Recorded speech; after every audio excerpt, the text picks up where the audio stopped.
Copyright आने की वजह से अपलोड नहीं कर रहा था। चैप्टर 128 ब्लैक डोर से मुलाकात। आरव का ऑर्डर मिलने के बाद उसके 12 आदमी और आरव मिलकर एक फैक्ट्री के अंदर जाते हैं और उस फैक्ट्री के अंदर मौजूद हर इंसान को जान से मार देते हैं। उन लोगों में से किसी को नहीं पता था आखिर उनके ऊपर हमला किसने किया और किसने उनकी जान ली और किस वजह के लिए ली। वहीं सभी को जान से मारने के बाद आरव एक आदमी को उसकी गर्दन से पकड़कर बाहर निकलता है, जो बचने के लिए किसी मछली की तरह छटपटा रहा था।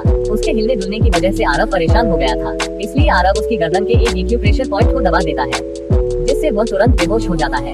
उस इंसान को बेहोश करने के बाद आरव और उसके आदमी वहाँ से भी गायब हो जाते हैं। आज रात के इस कांड को अंजाम देने के बाद आरव एक विला के अंदर बैठा हुआ था और वह 12 हत्यारे भी उसी के साथ थे, लेकिन उन सभी के सामने एक इंसान जमीन पर बेहोशी की हालत में पड़ा हुआ था। वहाँ का माहौल एकदम टेंस था, क्योंकि आरव अपनी जगह पर बैठा बैठा सिर्फ उस बेहोश आदमी को ढूंढ रहा था। इस समय आरव के आदमी भी उसे कुछ नहीं बोल रहे थे। थोड़ी देर तक उसे ढूंढने के बाद आरव एक गहरी सांस लेता है और अपने एक आदमी को इशारा करता है। आरव का इशारा मिलने के बाद एक आदमी अपनी जगह से खड़ा होता है और टेबल पर से एक पानी का भरा जग उठाता है और उस बेहोश हुए आदमी के ऊपर गिर देता है। अचानक से अपने ऊपर ठंडा पानी गिरने की वजह से वह आदमी तुरंत होश में आता है।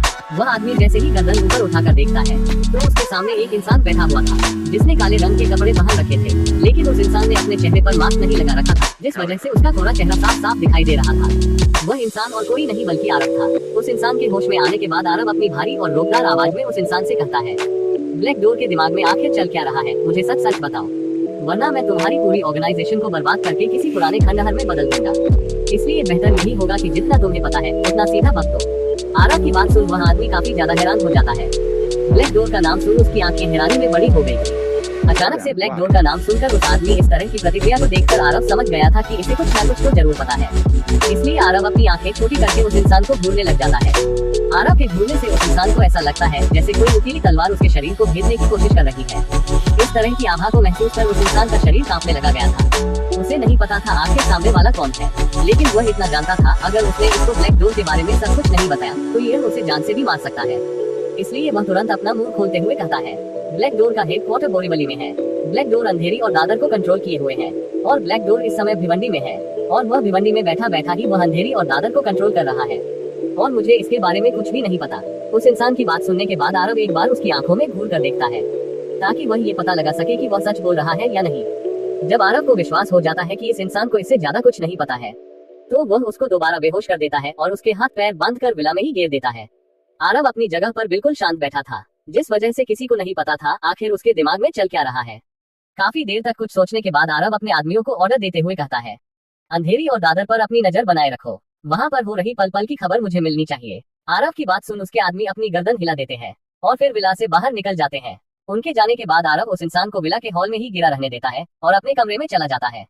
आरव के कमरे में एक भी लाइट नहीं जल रही थी, उसके पूरे कमरे में इस समय अंधेरा था। अपने कमरे में जाते वक्त आरव का चेहरा इस समय बिल्कुल शांत था। अपने कमरे में जाने के बाद आरव बिना अपने कमरे की लाइट जलाए सीधा एक काउच पर जाकर बैठ जाता है। इस समय काउच के सामने वाली टेबल के ऊपर टेन्यूटर सनग्वीडो की एक वाइन बोतल रखी थी, जिसकी एक बोतल की कीमत 34,000 है। आरव उस बोतल में से थोड़ी सी वाइन निकालकर अपने गिलास में डालता है और फिर वाइन की एक सीप लेते हुए कहता है, और बताओ ब्लैक डोर यहाँ पर कैसे आना हुआ। आरव की बात खत्म होने के तुरंत बाद वहाँ पर एक हंसी सुनाई देती है। हाँ हाँ हाँ। काफी देर तक हंसने के बाद एक गंभीर और भारी आवाज आरव को सुनाई देती है, मुझे नहीं पता था कि तुम मेरे सामने भी इतना रिलैक्स होने का दिखावा करोगे। वैसे तुम में हिम्मत तो बहुत है जो सीधा मुंबई आकर मेरे आदमियों के ऊपर हमला बोला, लेकिन फिर भी देखा तुमने कितनी सीक्रेट तरीके से मेरे लोगों पर हमला किया, फिर भी मुझे पता चल गया और मैं तुम्हारे ठिकाने पर भी आ गया। तुम भले ही कितने ही शातिर हत्यारे क्यों ना हो, लेकिन तुमसे भी सबूत छूट गए और अब देखो मैं तुम्हारे सामने बैठा हूँ। उस गंभीर और भारी आवाज को सुनने के बाद आरव अपने वाइन ग्लास को टेबल पर रखता है और जोर जोर से हंसने लग जाता है। हाँ हाँ हाँ। और आरव हंसते हुए ही कहता है, मुझे नहीं पता था कि ब्लैक डोर तुम ऐसे आदमी पाओगे कि मैं एक छोटा चारा डालूंगा और तुम उसमें फंस जाओगे। तुम्हें क्या लगता है अगर मैं किसी को सच में सीक्रेटली जान से मारना चाहता तो मैं कोई सबूत छोड़ता? इस बारे में तुम बहुत अच्छे से जानते हो मैं अपना हर काम कितना परफेक्ट करता हूँ। अगर मैं सच में किसी को जान से मारना चाहूँ और कोई भी सबूत ना छोड़ना चाहूँ तो कोई भी मेरे पीछे नहीं आ सकता। तुम्हारे दिमाग में कुछ ज्यादा ही खिचड़ी पक रही है। तुम यहाँ पर मुझे ढूंढते हुए नहीं बल्कि मैंने तुम्हें यहाँ पर बुलाया है। वैसे ये बताओ वाइन कैसी लगी, और अपने आदमियों से भी कह दो कमरे की लाइट जला दें, वरना यूं कब तक अंधेरे में छुपे रहने के बारे में सोच रहे हो। आरव की बात सुन अब तक जिस आवाज में रुतबा सुन रहा था अब उसमें एक अजीब तरह की हैरानी सुनाई देती है। वह इंसान अपनी हैरानी भरी आवाज में कहता है, तुम्हें कैसे पता यहाँ पर मेरे आदमी भी है, और अगर तुम्हें पता था कि मैं इधर हूँ तो तुमने अपने आदमियों को यहाँ से क्यों भेजा? उस आदमी के इतना कहने के तुरंत बाद ही कमरे की सारी लाइट जल जाती है। तभी दिखाई देता है कि आरव के सामने वाले काउच पर एक 6 फीट लंबा इंसान बैठा हुआ है, जो काफी हट्टा कट्टा है, जिसकी उम्र देखने में 40 साल के आसपास की थी। उस इंसान के चारों तरफ एक अजीब तरह का ऑरा था, जिस वजह से वह इंसान काफी खतरनाक लग रहा था। वह इंसान अपने साथ मौत की आभा लिए घूम रहा था, जिस वजह से उसके चारों तरफ का माहौल टेंस रहता है। और उस इंसान के पीछे 10 आदमी उसी के जैसे हटे कट्टे और लंबे चौड़े खड़े थे। उनके शरीर से भी ताकतवर आभा निकल रही थी, और उनकी आंखों में कत्ल का भाव भी था। वहीं आरव एक आम इंसान के जैसा आराम से बैठा हुआ था, लेकिन उसकी पर्सनैलिटी इतने टेंस माहौल में भी बिल्कुल शांत थी। इतने सारे लोगों से घिरा होने के बावजूद भी उसके चेहरे पर जरा सी भी शिकन नहीं थी, जो उसके निडर व्यक्तित्व के बारे में साफ साफ दर्शा रही थी। हालांकि भले ही आरव देखने में एक सिंपल इंसान लग रहा था, लेकिन सामने बैठे ब्लैक डोर को अच्छे से पता था यह इंसान कितना खतरनाक है।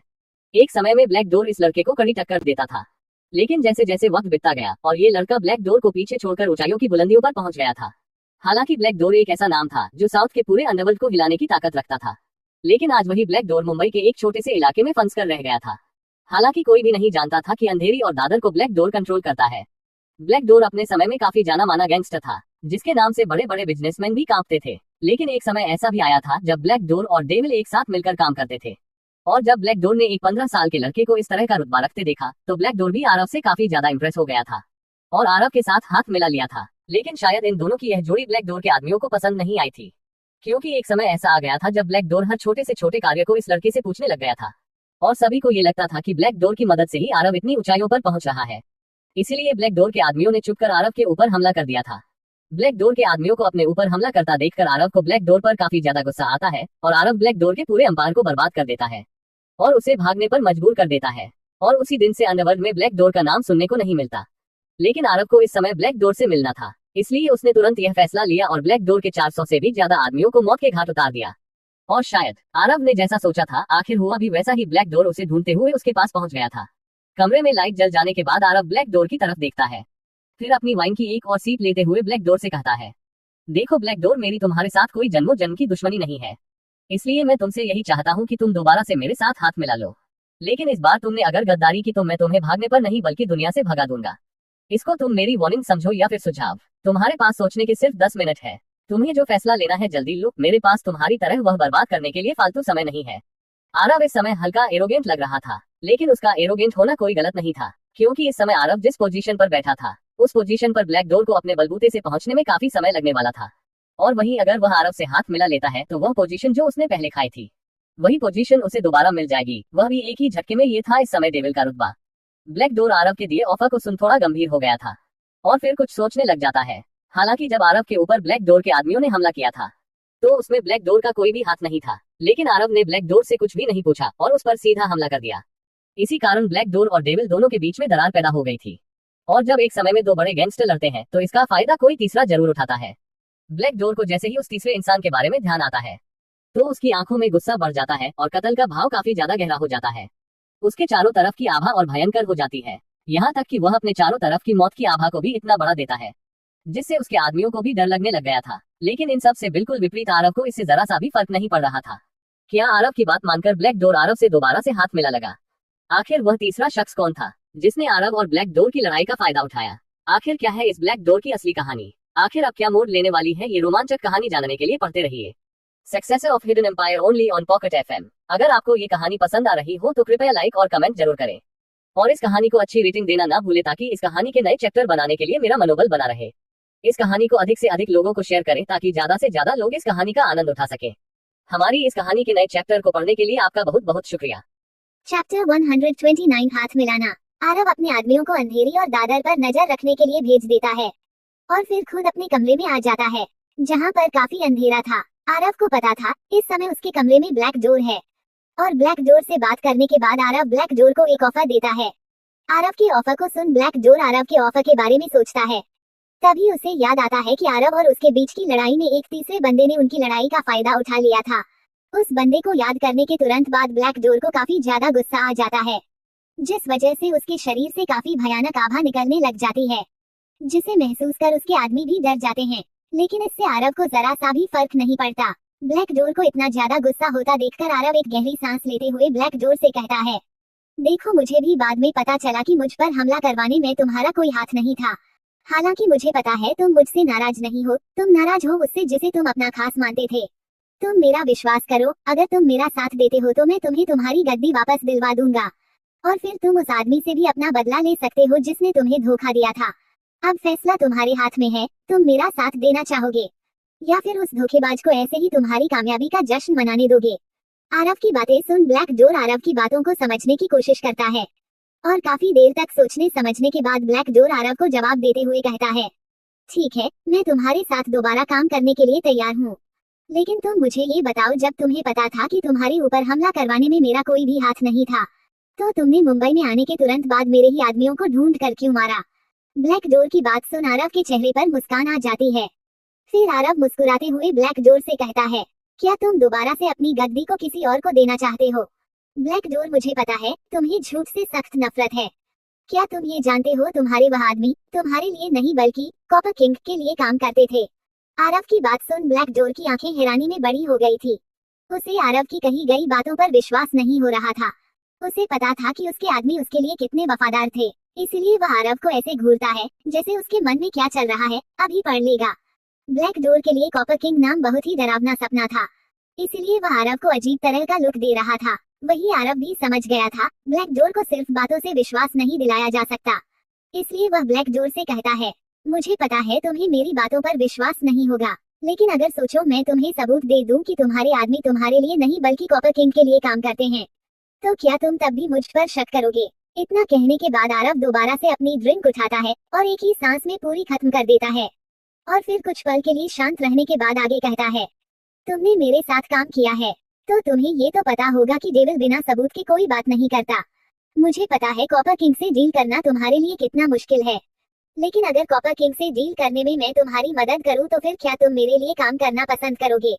मुझे पता है तुम्हारे लिए यह फैसला करना बहुत मुश्किल है, लेकिन मैं तुम्हें उससे पहले कुछ सबूत देना चाहता हूँ जिससे तुम्हें यकीन हो जाए कि तुम्हारे आदमी तुम्हारे लिए नहीं बल्कि कॉपर किंग के लिए काम करते थे। इतना कहने के बाद आरव ब्लैक डोर के एक योद्धा की तरफ देखते हुए कहता है, नीचे हॉल में एक इंसान रस्सियों से बंधा हुआ पड़ा होगा, उसे उठाकर लेकर आओ। आरव का ऑर्डर मिलने के बाद भी वह योद्धा अपना एक कदम भी आगे नहीं बढ़ाता। उस योद्धा को अपनी बात ना मानता देखकर आरव के चेहरे पर हल्की मुस्कान आ गई थी। ब्लैक डोर फिर अपना हाथ उठाकर उस योद्धा को इशारा करता है, जिससे वह योद्धा तुरंत कमरे से बाहर चला जाता है। कुछ देर में वह योद्धा उस इंसान को उठाकर कमरे में लेकर आ जाता है, जिसको थोड़ी देर पहले आरव फैक्ट्री से उठाकर लेकर आया था। जब वह योद्धा उस आदमी को उठाने के लिए चला गया था, तब आरव ने अपनी जेब से कुछ फोटो निकालकर ब्लैक डोर को दे दी थी। ब्लैक डोर ने जैसे ही उन फोटो को देखा तो उसके चेहरे का रंग उड़ गया था। उसके चेहरे पर डर साफ साफ दिखाई दे रहा था। इस समय ब्लैक डोर ऐसा हो गया था जैसे किसी छोटे बच्चों को गलती करने के बाद अपने पापा दिख जाते हैं। उस योद्धा के द्वारा उस आदमी को अंदर लाने के तुरंत बाद आरव उस इंसान के पास जाता है और उसके हाथ पैर खोल देता है। फिर उसे होश में लाने के लिए आरव उसके ऊपर पानी की जगह वाइन गिरा देता है, जिससे अगले ही पल वह इंसान होश में आ जाता है। उसके होश में आने के तुरंत बाद आरव अपनी जेब में से एक सिरिंज बाहर निकालता है और फिर एक छोटी बोतल को बाहर निकालता है जिसमें लाल रंग का लिक्विड भरा हुआ था। फिर आरव उस लाल लिक्विड को सिरिंज के अंदर भरता है और फिर उस सीरीज को उस इंसान में लगा देता है।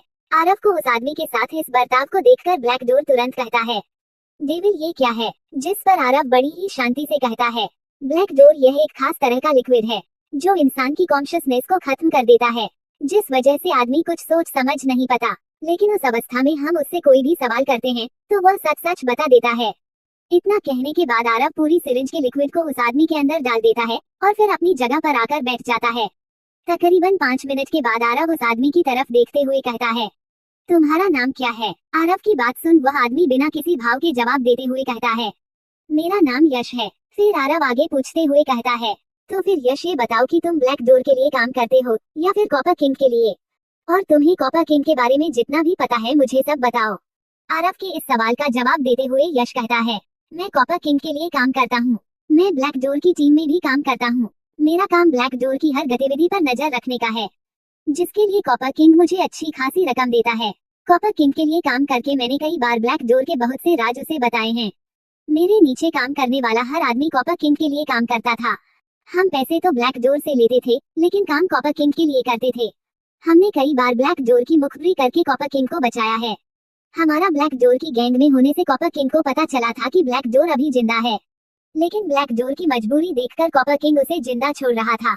लेकिन अब ब्लैक डोर दोबारा से अंडरवर्ल्ड की दुनिया में पैर रखने के बारे में सोच चुका था। इस बारे में हमने जब कॉपर किंग को बताया तो कॉपर किंग ने ब्लैक डोर को जान से मारने का प्लान बनाया। ब्लैक डोर को जान से खत्म करने के लिए कॉपर किंग हैदराबाद से मुंबई आ रहा है। ब्लैक डोर को जब ये पता चला कि दिल्ली का अंडरवर्ल्ड किंग डेविल मुंबई आ रहा है तो उसने भी मुंबई के अंडरवर्ल्ड में अपना कब्जा करने के बारे में सोचा और वो कांदिवली में पैंथर गैंग के एक अड्डे को तबाह करके वहां का राजा बनना चाहता था।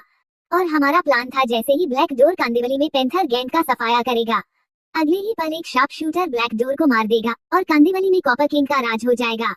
यश की सारी बात सुनने के बाद ब्लैक डोर के पैरों के ताले से जमीन खिसक जाती है। उसे विश्वास नहीं हो रहा था कि उसके आदमी उसके साथ दगाबाजी कर देंगे। यश और उसके आदमियों की धोखेबाजी देखकर अब ब्लैक डोर को अपने सभी आदमियों के ऊपर शक होने लग जाता है। आरव को भी पता था यश के मुंह से सच सुनने के बाद ब्लैक डोर का अंदर से टूट जाएगा, उसका अपने सारे आदमियों के ऊपर से विश्वास उठ जाएगा। आरव को हालांकि यह बहुत अच्छे से आता था कि आदमी को कैसे बोतल में उतारा जाए, लेकिन वह ब्लैक डोर के साथ ऐसा कुछ भी नहीं करना चाहता था क्योंकि उसे ब्लैक डोर के बारे में अच्छे से पता था कि वह किस तरह का इंसान है। इसलिए आरव ब्लैक डोर को धोखे में नहीं रखना चाहता था और उसके साथ हाथ मिलाना चाहता था। उसे अब पता चल रहा था कि उसने ब्लैक डोर के साथ काफी गलत किया था, इसलिए अब वह ब्लैक डोर से हाथ मिलाकर उसे दोबारा से वही पोजीशन देना चाहता था जिस पोजीशन के वह लायक था। इसलिए आरव एक गहरी सांस लेते हुए ब्लैक डोर से कहता है, विक्रम मुझे पता है सच सुनने के बाद तुम बहुत टूट चुके होंगे। तुमने जिन लोगों के ऊपर आंख बंद करके विश्वास किया उन्होंने ही तुम्हारे साथ विश्वासघात किया। मुझे भी अपने पिछले किए पर बहुत पछतावा है, इसलिए मैं तुम्हारे साथ हाथ मिलाना चाहता हूँ ताकि मैं दोबारा से तुम्हें वही पोजीशन दे सकूं जिसके तुम लायक थे। और मैं चाहता हूँ कि दुनिया दोबारा से डेविल और ब्लैक डोर की जोड़ी देखे। ब्लैक डोर को पता था आरव जब ज्यादा सीरियस होता था तो वह उसका असली नाम लेकर उसे संबोधित करता था, इसलिए आरव के मुंह से अपना असली नाम विक्रम सुन और उसकी पूरी बात सुनने के बाद ब्लैक डोर को ऐसा लगता है जैसे कई सालों से बिछड़े भाई आपस में मिल गए हो। आरव की बातों ने ब्लैक डोर के अंदर जोश भर दिया था। डेविल के अपने साथ होने से ब्लैक डोर कभी भी अपने आप को अकेला या फिर कमजोर नहीं समझता था और आज भी उसे ऐसा ही फील हो रहा था। और उस समय का डेविल तो बहुत छोटा था, लेकिन आज का डेविल पहले वाले डेविल से बहुत ज्यादा खतरनाक है। उस समय उसे 15 साल के लड़के की ताकत ब्लैक डोर से ज्यादा थी, लेकिन आज जब ब्लैक डोर अपने सामने बैठे डेविल की ताकत देखने की कोशिश कर रहा था तो उसे ऐसा लग रहा था जैसे वह किसी गहरे समंदर में झांकने की कोशिश कर रहा है जिसका कोई अंत नहीं है। इसलिए कहीं ना कहीं अब ब्लैक डोर समझ गया था कि डेविल अब इतना ज्यादा ताकतवर हो चुका है कि उसे उसकी कोई जरूरत नहीं है, लेकिन फिर भी वो उससे हाथ मिलाने की बात कह रहा है। इसका सीधा सीधा मतलब यह है कि डेविल को अपने पिछले किए पर बहुत ज्यादा पछतावा हो रहा है। ब्लैक डोर यानी विक्रम अपनी आंखें बंद करता है और एक गहरी सांस लेता है, फिर तुरंत अपने हाथ को आगे बढ़ते हुए कहता है, मैं तुम्हारे साथ हूँ डेविल। वही ब्लैक डोर की इस बात को सुन आरव के चेहरे पर हल्की मुस्कान आ जाती है। वह भी अपने हाथ को आगे बढ़ते हुए ब्लैक डोर से हाथ मिलाता है। हाथ मिलाने के बाद आरव एक गहरी सांस लेता है और फिर यश की तरफ इशारा करते हुए कहता है, इसका और कॉपर किंग का क्या करना है? कहो तो कॉपर किंग को मुंबई आने से पहले ही उड़वा दूं। आरव की बात सुन ब्लैक डोर के चेहरे पर शैतानी मुस्कान आ जाती है। वो कातिलाना मुस्कान के साथ कहता है, सबसे पहले तो इसको जान से मारकर इसको इसके आदमियों के साथ मुंबई की सड़कों पर फेंक देते हैं और फिर कॉपर किंग को मुंबई आने दो, मैं उसकी मुंबई में कब्र खोदूंगा। ब्लैक डोर की बात सुन आरव हल्का मुस्कुराते हुए कहता है, black door black door black door पुराने हथकंडे कुछ नया इस्तेमाल करते हैं। इतना कहने के बाद आरव के चेहरे पर एक शैतानी मुस्कान आ जाती है। आखिर आरव के दिमाग में चल क्या रहा है? आखिर कौन है ये कॉपर किंग? क्या कॉपर किंग सच में इतना ज्यादा पावरफुल है जिससे ब्लैक डोर भी इतना ज्यादा डरता है? आखिर आरव अब कॉपर किंग से कैसे निपटेगा? आखिर अब क्या मोड़ लेने वाली है ये रोमांचक कहानी जानने के लिए पढ़ते रहिए successor of hidden empire only on Pocket FM. अगर आपको ये कहानी पसंद आ रही हो तो कृपया लाइक और कमेंट जरूर करें और इस कहानी को अच्छी रेटिंग देना ना भूलें ताकि इस कहानी के नए चैप्टर बनाने के लिए मेरा मनोबल बना रहे। इस कहानी को अधिक से अधिक लोगों को शेयर करें ताकि ज्यादा से ज्यादा लोग इस कहानी का आनंद उठा सकें। हमारी इस कहानी के नए चैप्टर को पढ़ने के लिए आपका बहुत बहुत शुक्रिया। चैप्टर 130 कॉपर किंग के साथ यह कौन है? यश के मुंह से सारी सच्चाई सुनने के बाद ब्लैक डोर काफी ज्यादा हैरान हो जाता है। तभी आरव उसे अपने साथ काम करने के लिए कहता है, जिस पर ब्लैक डोर मान जाता है। फिर ब्लैक डोर कॉपर किंग को मुंबई में ही मारने की सोचता है। तभी आरव कहता है, ब्लैक डोर पुराने हथकंडे छोड़ते हैं, कुछ नया इस्तेमाल करते हैं। इतना कहने के तुरंत बाद आरव के चेहरे पर एक शैतानी मुस्कान आ जाती है। आरव की मुस्कान को देखकर ऐसा लग रहा था जैसे उसके दिमाग में जरूर कुछ खतरनाक चल रहा है, लेकिन क्या चल रहा है इसके बारे में किसी को भी कुछ भी अंदाजा नहीं था। आखिर आरव के दिमाग में क्या चल रहा है? वही आरव की मुस्कान देखकर ब्लैक डोर की धड़कनें तेज हो जाती हैं। भले ही उसने डेविल के साथ काम कर रखा है, लेकिन आज के डेविल और पहले के डेविल में दिन रात का अंतर है। पहले के डेविल और आज के इस डेविल का दिमाग कैसे काम करता है, इस बारे में ब्लैक डोर को कोई भी अंदाजा नहीं था। जहां मुंबई में आरव और ब्लैक डोर कॉपर किंग के लिए प्लान बना रहे थे, वहीं हैदराबाद में रात के अंधेरे को चीरते हुए एक 20 गाड़ियों का काफिला बहुत तेजी से आगे बढ़ रहा था। अचानक से वह काफिला एक सुनसान जगह पर आकर रुकता है। जहां पर वह काफिला रुका था उसके दोनों तरफ जंगल ही जंगल था और कच्चे रास्ते पर वह गाड़ियां चल रही थी। तभी अचानक सबसे आगे वाली गाड़ी के पीछे वाला दरवाजा खुलता है और उसके अंदर से एक इंसान निकलता है, जिसने तांबे का एक मास्क लगा रखा था। यह इंसान देखने में किसी भी तरह से ताकतवर नहीं लग रहा था। यह इंसान काफी पतला था और इसने तांबे के रंग का 3-पीस सूट पहन रखा था और सर पर तांबे के रंग की गोल टोपी भी थी। वह इंसान देखने में इंसान नहीं बल्कि तांबे का कोई रोबोट लग रहा था। तभी वह इंसान दस्ताने पहने हुए अपने एक हाथ को ऊपर उठाता है और अपने चेहरे पर रखकर हिलाकर अपने मास्क को हटा देता है। तभी उस इंसान का चेहरा दिखाई देता है। उस इंसान की आंखें हंटर आई थी, जिससे ऐसा लग रहा था जैसे वह इंसान किसी को भी एक झलक देखकर यह बता सकता है कि आखिर उसके मन में चल क्या रहा है। उसके चेहरे पर एक शैतानी मुस्कान थी, लेकिन उसके साइड के केनाइन टीथ हल्के बाहर निकले हुए थे। उस इंसान का रंग बहुत ज्यादा गोरा था, जिससे उसके चेहरे पर हल्का ग्रे रंग भी दिखाई दे रहा था। उस इंसान को देखकर ऐसा लग रहा था जैसे वह इंसान ही नहीं है। उस रात के अंधेरे को देखते हुए अचानक से उस इंसान की आंखें लाल रंग में चमकने लग जाती हैं, जिससे साफ साफ पता चल गया था कि वह इंसान नहीं बल्कि एक वैम्पायर था। उस वैम्पायर के नीचे उतरने के तुरंत बाद उसके पीछे एक और इंसान आता है और उस वैम्पायर से गंभीरता से सवाल करते हुए पूछता है, कॉपर किंग, आखिर तुमने अचानक से गाड़ी को क्यों रुकवाया? जिस इंसान ने सवाल पूछा था वह इंसान सिर्फ 5 फुट का था और वह काफी मोटा था। उस इंसान के हाथ में एक लंबी और मोटी शिगार थी। उस वैम्पायर से सवाल पूछने के बाद वह मोटा इंसान शिगार का एक लंबा केश लेता है। उस मोटे इंसान की बात सुनने के बाद वह वैम्पायर जो कॉपर किंग था वह कहता है, हैरी, किसी ने मुंबई में हमारे ब्लैक डोर के लिए काम करने वाले लोगों को जान से मार दिया। लेकिन मुझे एक बात समझ में नहीं आ रही, अपने लोगों की इतनी मौत होने के बाद भी ब्लैक डोर कोई एक्शन क्यों नहीं ले रहा है? कॉपर किंग की बात सुनने के बाद वह मोटा इंसान जिसका नाम हैरी था वह एक और कश लेते हुए कहता है, कॉपर किंग, मुझे कहीं ना कहीं लगता है कि ब्लैक डोर को हम पर शक हो गया है और शायद उसने ही अपने लोगों को उनको मारने के लिए बोला है। लेकिन मुझे ये समझ नहीं आ रहा है ब्लैक डोर अचानक से ऐसे पैर क्यों मार रहा है। खैर यह छोड़ो, हमें सबसे पहले ये देखना चाहिए कि हम दिल्ली के अंडरवर्ल्ड किंग डेविल के साथ कैसे डील करेंगे, क्योंकि हम उसे किसी भी तरह का लालच नहीं दे सकते, क्योंकि वह इंसान ना ही सत्ता का भूखा है, ना ही पैसे का और ना ही पावर का भूखा है। लेकिन अगर वह इंसान हमारे साथ मिल जाता है तो तुम्हारा मुंबई में एक अच्छा दबदबा बन सकता है। हैरी की बात सुनने के बाद कॉपर किंग अपनी आवाज में एक अजीब तरह का रुतबा लाते हुए कहता है, धिक्कार है, मुझे किसी जगह को पाने के लिए आज मुझे किसी इंसान के सामने गिड़गिड़ाना पड़ेगा।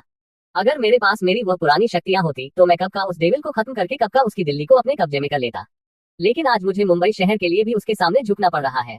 लेकिन कसम मुझे मेरे वैम्पायर खून की, अगर उस डेविल का मैंने सब कुछ ना छीन लिया तो मेरा नाम भी कॉपर किंग नहीं। हैरी, मैंने सुना है उस डेविल के लिए उसकी प्रेमिका सबसे ज्यादा महत्वपूर्ण है। उसने एक लड़की के ऊपर पूरे शेरावत खानदान को बर्बाद कर दिया। इससे मुझे पता चल रहा है डेविल के लिए वह लड़की कितनी इंपॉर्टेंट है। इसलिए मैं सोच रहा हूँ क्यों डेविल के सामने झुकने की बजाय उस लड़की को बंदी बना लूं। उस लड़की के लिए डेविल मुझे पूरी दिल्ली देने के लिए भी तैयार हो जाएगा। कॉपर किंग की बात सुन हैरी अपने सिगार को जमीन पर फेंक देता है और फिर पैरों से रौंदते हुए कहता है, कॉपर किंग, क्या तुम्हारा दिमाग घुटनों में आ गया है क्या? जब हम शेर से बात करके शेर का एक इलाका ले सकते हैं तो हम जानबूझकर शेर के मुंह में हाथ क्यों डाल रहे हैं? तुमने एक बार पहले भी डेविल को नाराज करने की हिम्मत की थी। हालांकि भले ही उस समय डेविल को तुम्हारे इरादों के बारे में नहीं पता था, लेकिन उसके बाद ब्लैक डोर के साथ जो हुआ उसके बारे में तो तुम्हें अच्छे से पता होगा ना। तुम दोबारा से वही गलती करना चाहते हो, लेकिन मैं तुमको बता देना चाहता हूँ कि हर बार किस्मत बढ़िया नहीं होती। डेविल ने अब तक जो जो कार्य किया है मैंने उन सब की रिसर्च की थी और रिसर्च करने के बाद मुझे ये पता चला डेविल इतने सालों के बाद लौटने के बाद भी उसका नेटवर्क पहले से 10 गुना ज्यादा खतरनाक हो चुका है। तुम खुद सोचो, जब अहलुवालिया खानदान की बेटियां दोनों किडनैप हुई तो किसी को ये पता था कि उनको किडनैप उत्तराखंड के स्टेट प्रिंस शेरावत खानदान ने किया है।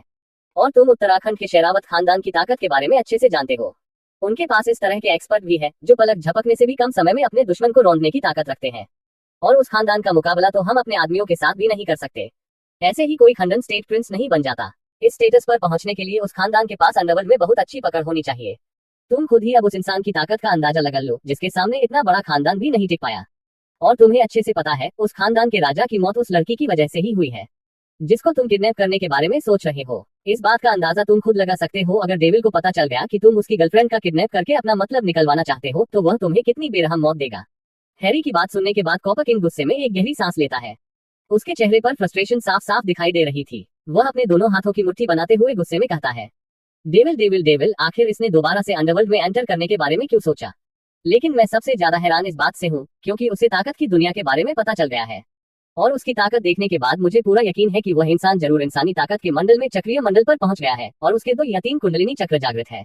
और सिर्फ एक कुंडलिनी चक्र को जागृत करने से ही इंसान को कितनी भयानक शक्तियां मिल जाती है, इसके बारे में अंदाजा आपको मुझसे भी ज्यादा बेहतर है हैरी। कॉपर किंग की बात सुनने के बाद हैरी के हाव भाव भी बदल जाते हैं और वह कॉपर किंग से कहते हैं, इसी बात की वजह से तो हमें डेविल से मिलना पड़ रहा है और उसके सामने झुकना पड़ रहा है। अगर वह डेविल वही पुराना डेविल होता तो मैं उसे कब का मिट्टी में मिला चुका होता। लेकिन डेविल की ताकत को देखकर मुझे पूरा यकीन है, अगर वह अपनी पर आ गया तो हमें मिट्टी में मिला देगा। हैरी की बातों में इस समय मायूसी, लाचारी और मजबूरी साफ साफ महसूस हो रही थी। वही हैरी की बात सुनने के बाद कॉपर किंग अपने हाथ में पड़े मास्क को दोबारा पहनता है और हैरी से कहता है, खैर हम डेविल के बारे में बाद में बात करेंगे, लेकिन हमें सबसे पहले ब्लैक डोर से निपटना होगा। भले ही ब्लैक डोर काफी सालों से अंडरवर्ल्ड में नहीं है, लेकिन उसकी ताकत भी कम नहीं है। अगर समय रहते हमने ब्लैक डोर को नहीं मारा और वह डेविल से मिल जाता है तो पक्का हमारे लिए मुसीबत आ जाएगी। ये कहते वक्त कॉपर किंग की आवाज में थोड़ा फर्क आ चुका था, क्योंकि उसे डर था कहीं उनके पहुंचने से पहले डेविल मुंबई ना पहुंच जाए और ब्लैक डोर डेविल के साथ मीटिंग ना कर ले। अगर ऐसा हो जाएगा तो कॉपर किंग और हैरी को छुपने की जगह भी नहीं मिलेगी। लेकिन इस समय शायद उनकी किस्मत अच्छी नहीं थी, क्योंकि मुंबई में ब्लैक डोर और आरव आपस में मिल चुके थे और उन्होंने कॉपर किंग से डील करने के लिए पहले ही आपस में हाथ मिला लिया है, जिस बारे में कॉपर किंग और हैरी को जरा सी भी खबर नहीं थी। वही कॉपर किंग और हैरी आपस में बात करने के बाद वापस गाड़ी में बैठ गए थे। उनकी गाड़ी में बैठने के बाद दोबारा से उनका काफिला मुंबई की तरफ चल पड़ा था। हैदराबाद और मुंबई के बीच की दूरी रोड के द्वारा 700 किलोमीटर से अधिक थी, जिस वजह से रोड के जरिए हैदराबाद से मुंबई पहुंचने में ही कम से कम 13-13.5 घंटे लगने वाले थे। लेकिन इस समय रात के 2 बजे हुए थे, इसलिए कॉपर किंग और उसके आदमियों को मुंबई पहुंचने में अभी बहुत समय था।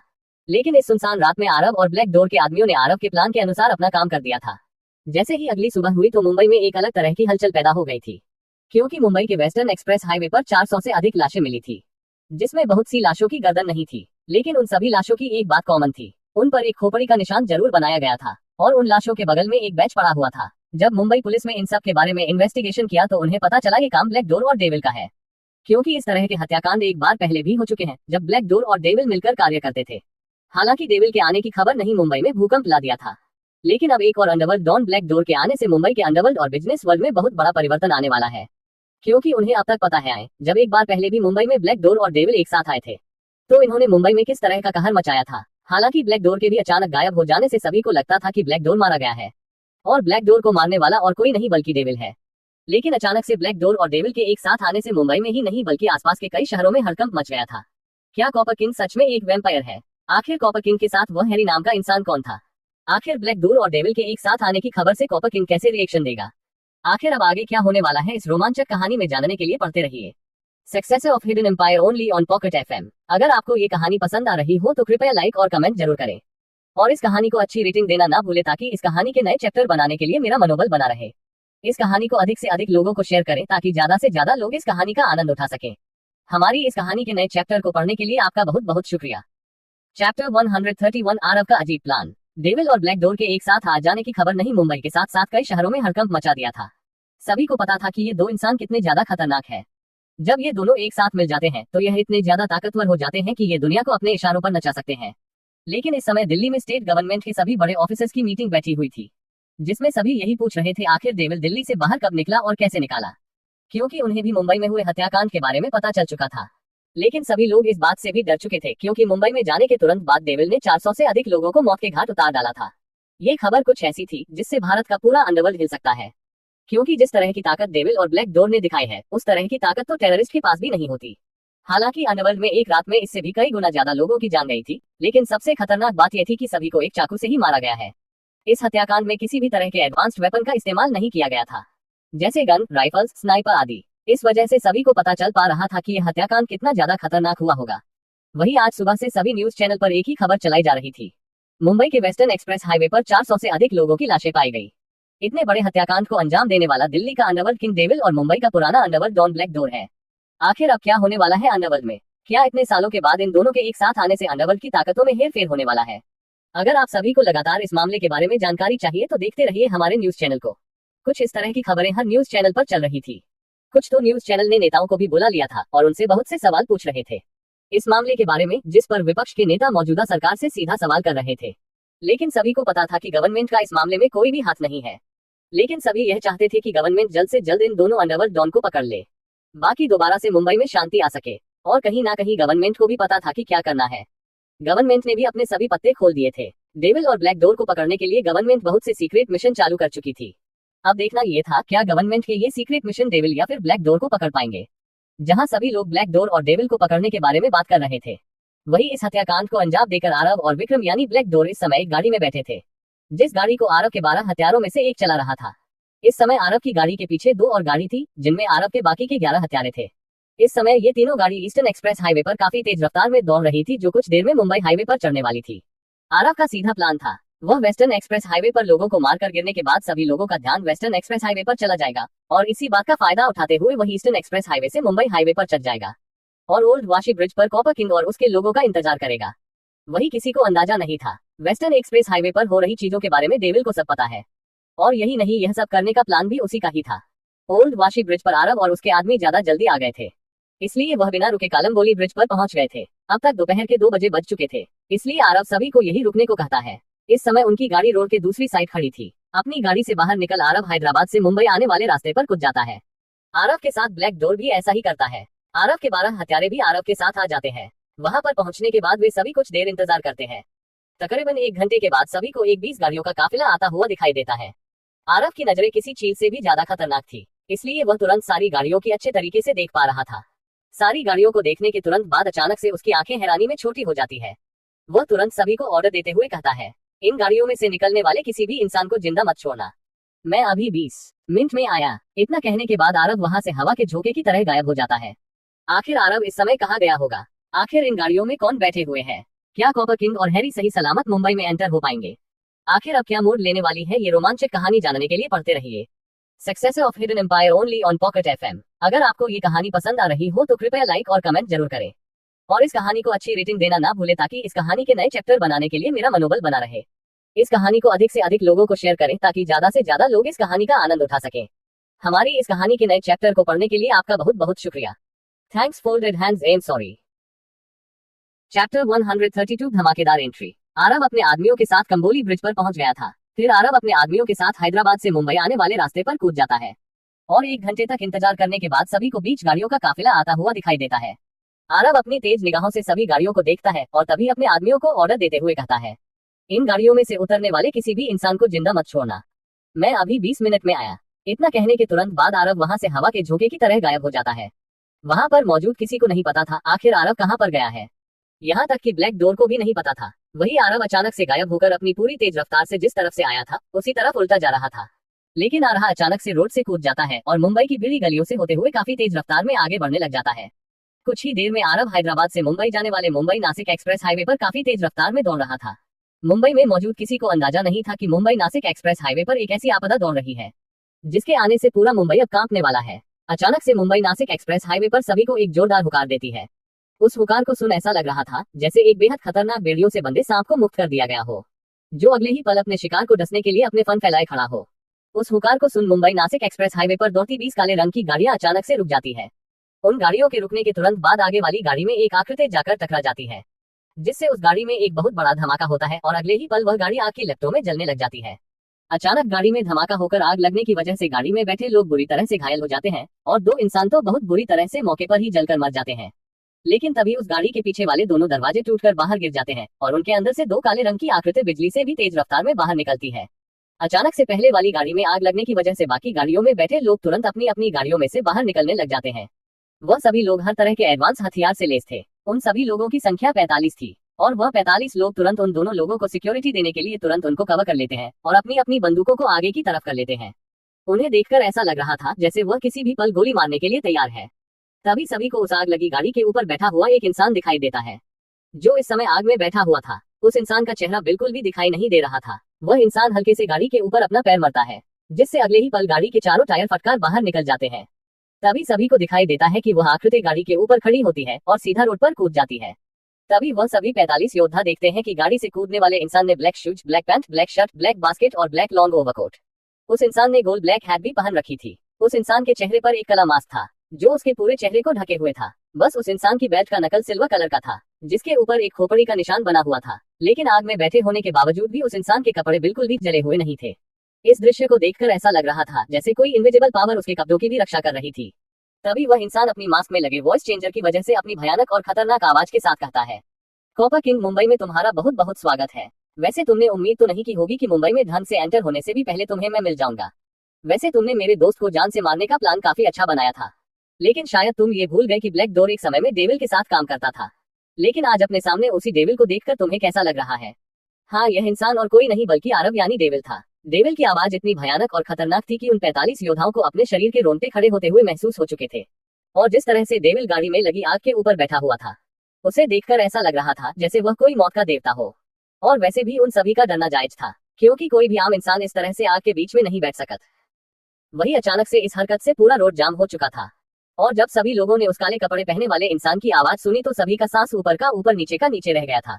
और जब सभी लोगों ने उस इंसान का नाम सुना तो सभी बुरी तरह से डर के मारे कांपने लग गए थे, क्योंकि अब तक जिस इंसान के नाम को वह टीवी पर और लोगों के मुंह से इतनी बार सुन चुके थे, वह इंसान उनके सामने खड़ा था, जिसने कल रात को 400 लोगों को मौत के घाट पर उतरकर एक हाईवे पर फेंक दिया था। वे सभी लोग इस इंसान की भयानक ताकत के बारे में सोच सोच कर ही डर रहे थे। वही डेविल का नाम सुन कॉपर किंग के भी चेहरे के हाव भाव कहीं ना कहीं बदल चुके थे, लेकिन उसने जो मास्क लगा रखा था उस वजह से उसके हाव भाव दिखाई नहीं दे रहे थे। लेकिन वही उनके विपरीत हैरी, जिसने मास्क भी नहीं लगा रखा था, उसके भी चेहरे के हाव भाव बिल्कुल नॉर्मल ही थे। कॉपर किंग अपने आप को डरा हुआ नहीं दिखाना चाहता था, इसलिए कॉपर किंग अपने आदमियों को हटाते हुए डेविल के सामने जाता है और डेविल की तरफ देखते हुए कहता है, डेविल, हम बहुत नाम सुना था तुम्हारा, तुम बिल्कुल अपने नाम की ही तरह हो। वैसे तुमने सही कहा था, मैंने उम्मीद नहीं की थी तुम मुझे यूं अचानक से रास्ते में रोक लोगे। मैंने उम्मीद नहीं की थी कि तुम मेरे रूट के बारे में जान पाओगे। इम्प्रेसिव। कॉपर किंग की बात सुन डेविल अपने ओवरकोट को पीछे करते हुए अपने पेट की जेब में अपना एक हाथ डालता है, जिसमें उसने काले ग्लव्स पहन रखे थे, और दूसरे हाथ के अपने ओवरकोट को पीछे झटकते हुए कहता है, मैंने उम्मीद नहीं की थी कि तुम मुंबई आने के लिए छोटे रास्ते की जगह लंबा रास्ता लोगे। वैसे तुमने दूसरे रूट पर भी बिल्कुल सेम काफिला भेजकर अपनी तेज बुद्धि का परिणाम दिया है, लेकिन तुम्हारी तेज बुद्धि मेरी रफ्तार के सामने इतनी तेज नहीं रही। मुझे जैसे ही पता चला कि तुम उस काफिले में नहीं हो तो मेरा दिमाग तुम्हारे भी दिमाग से तेज चला, और मुझे पता चल गया कि तुम किस रास्ते से मुंबई में एंटर होने वाले हो, और मैं तुरंत अपने आदमियों को वहां पर छोड़कर तुम्हें रोकने के लिए यहाँ पर आ गया।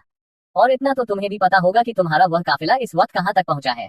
मैंने जब तुम्हारे काफिले को देखा तो वह कंबोली ब्रिज पर था, और जिस रफ्तार से मैं यहाँ पर तुम्हें रोकने के लिए पहुंचा और आग के बीच में बैठा था, उस हिसाब से तुम मेरे मंडल का अच्छे से अंदाजा लगा सकते हो, या फिर तुम्हारा वह साथी जो तुमसे भी ज्यादा ताकतवर है।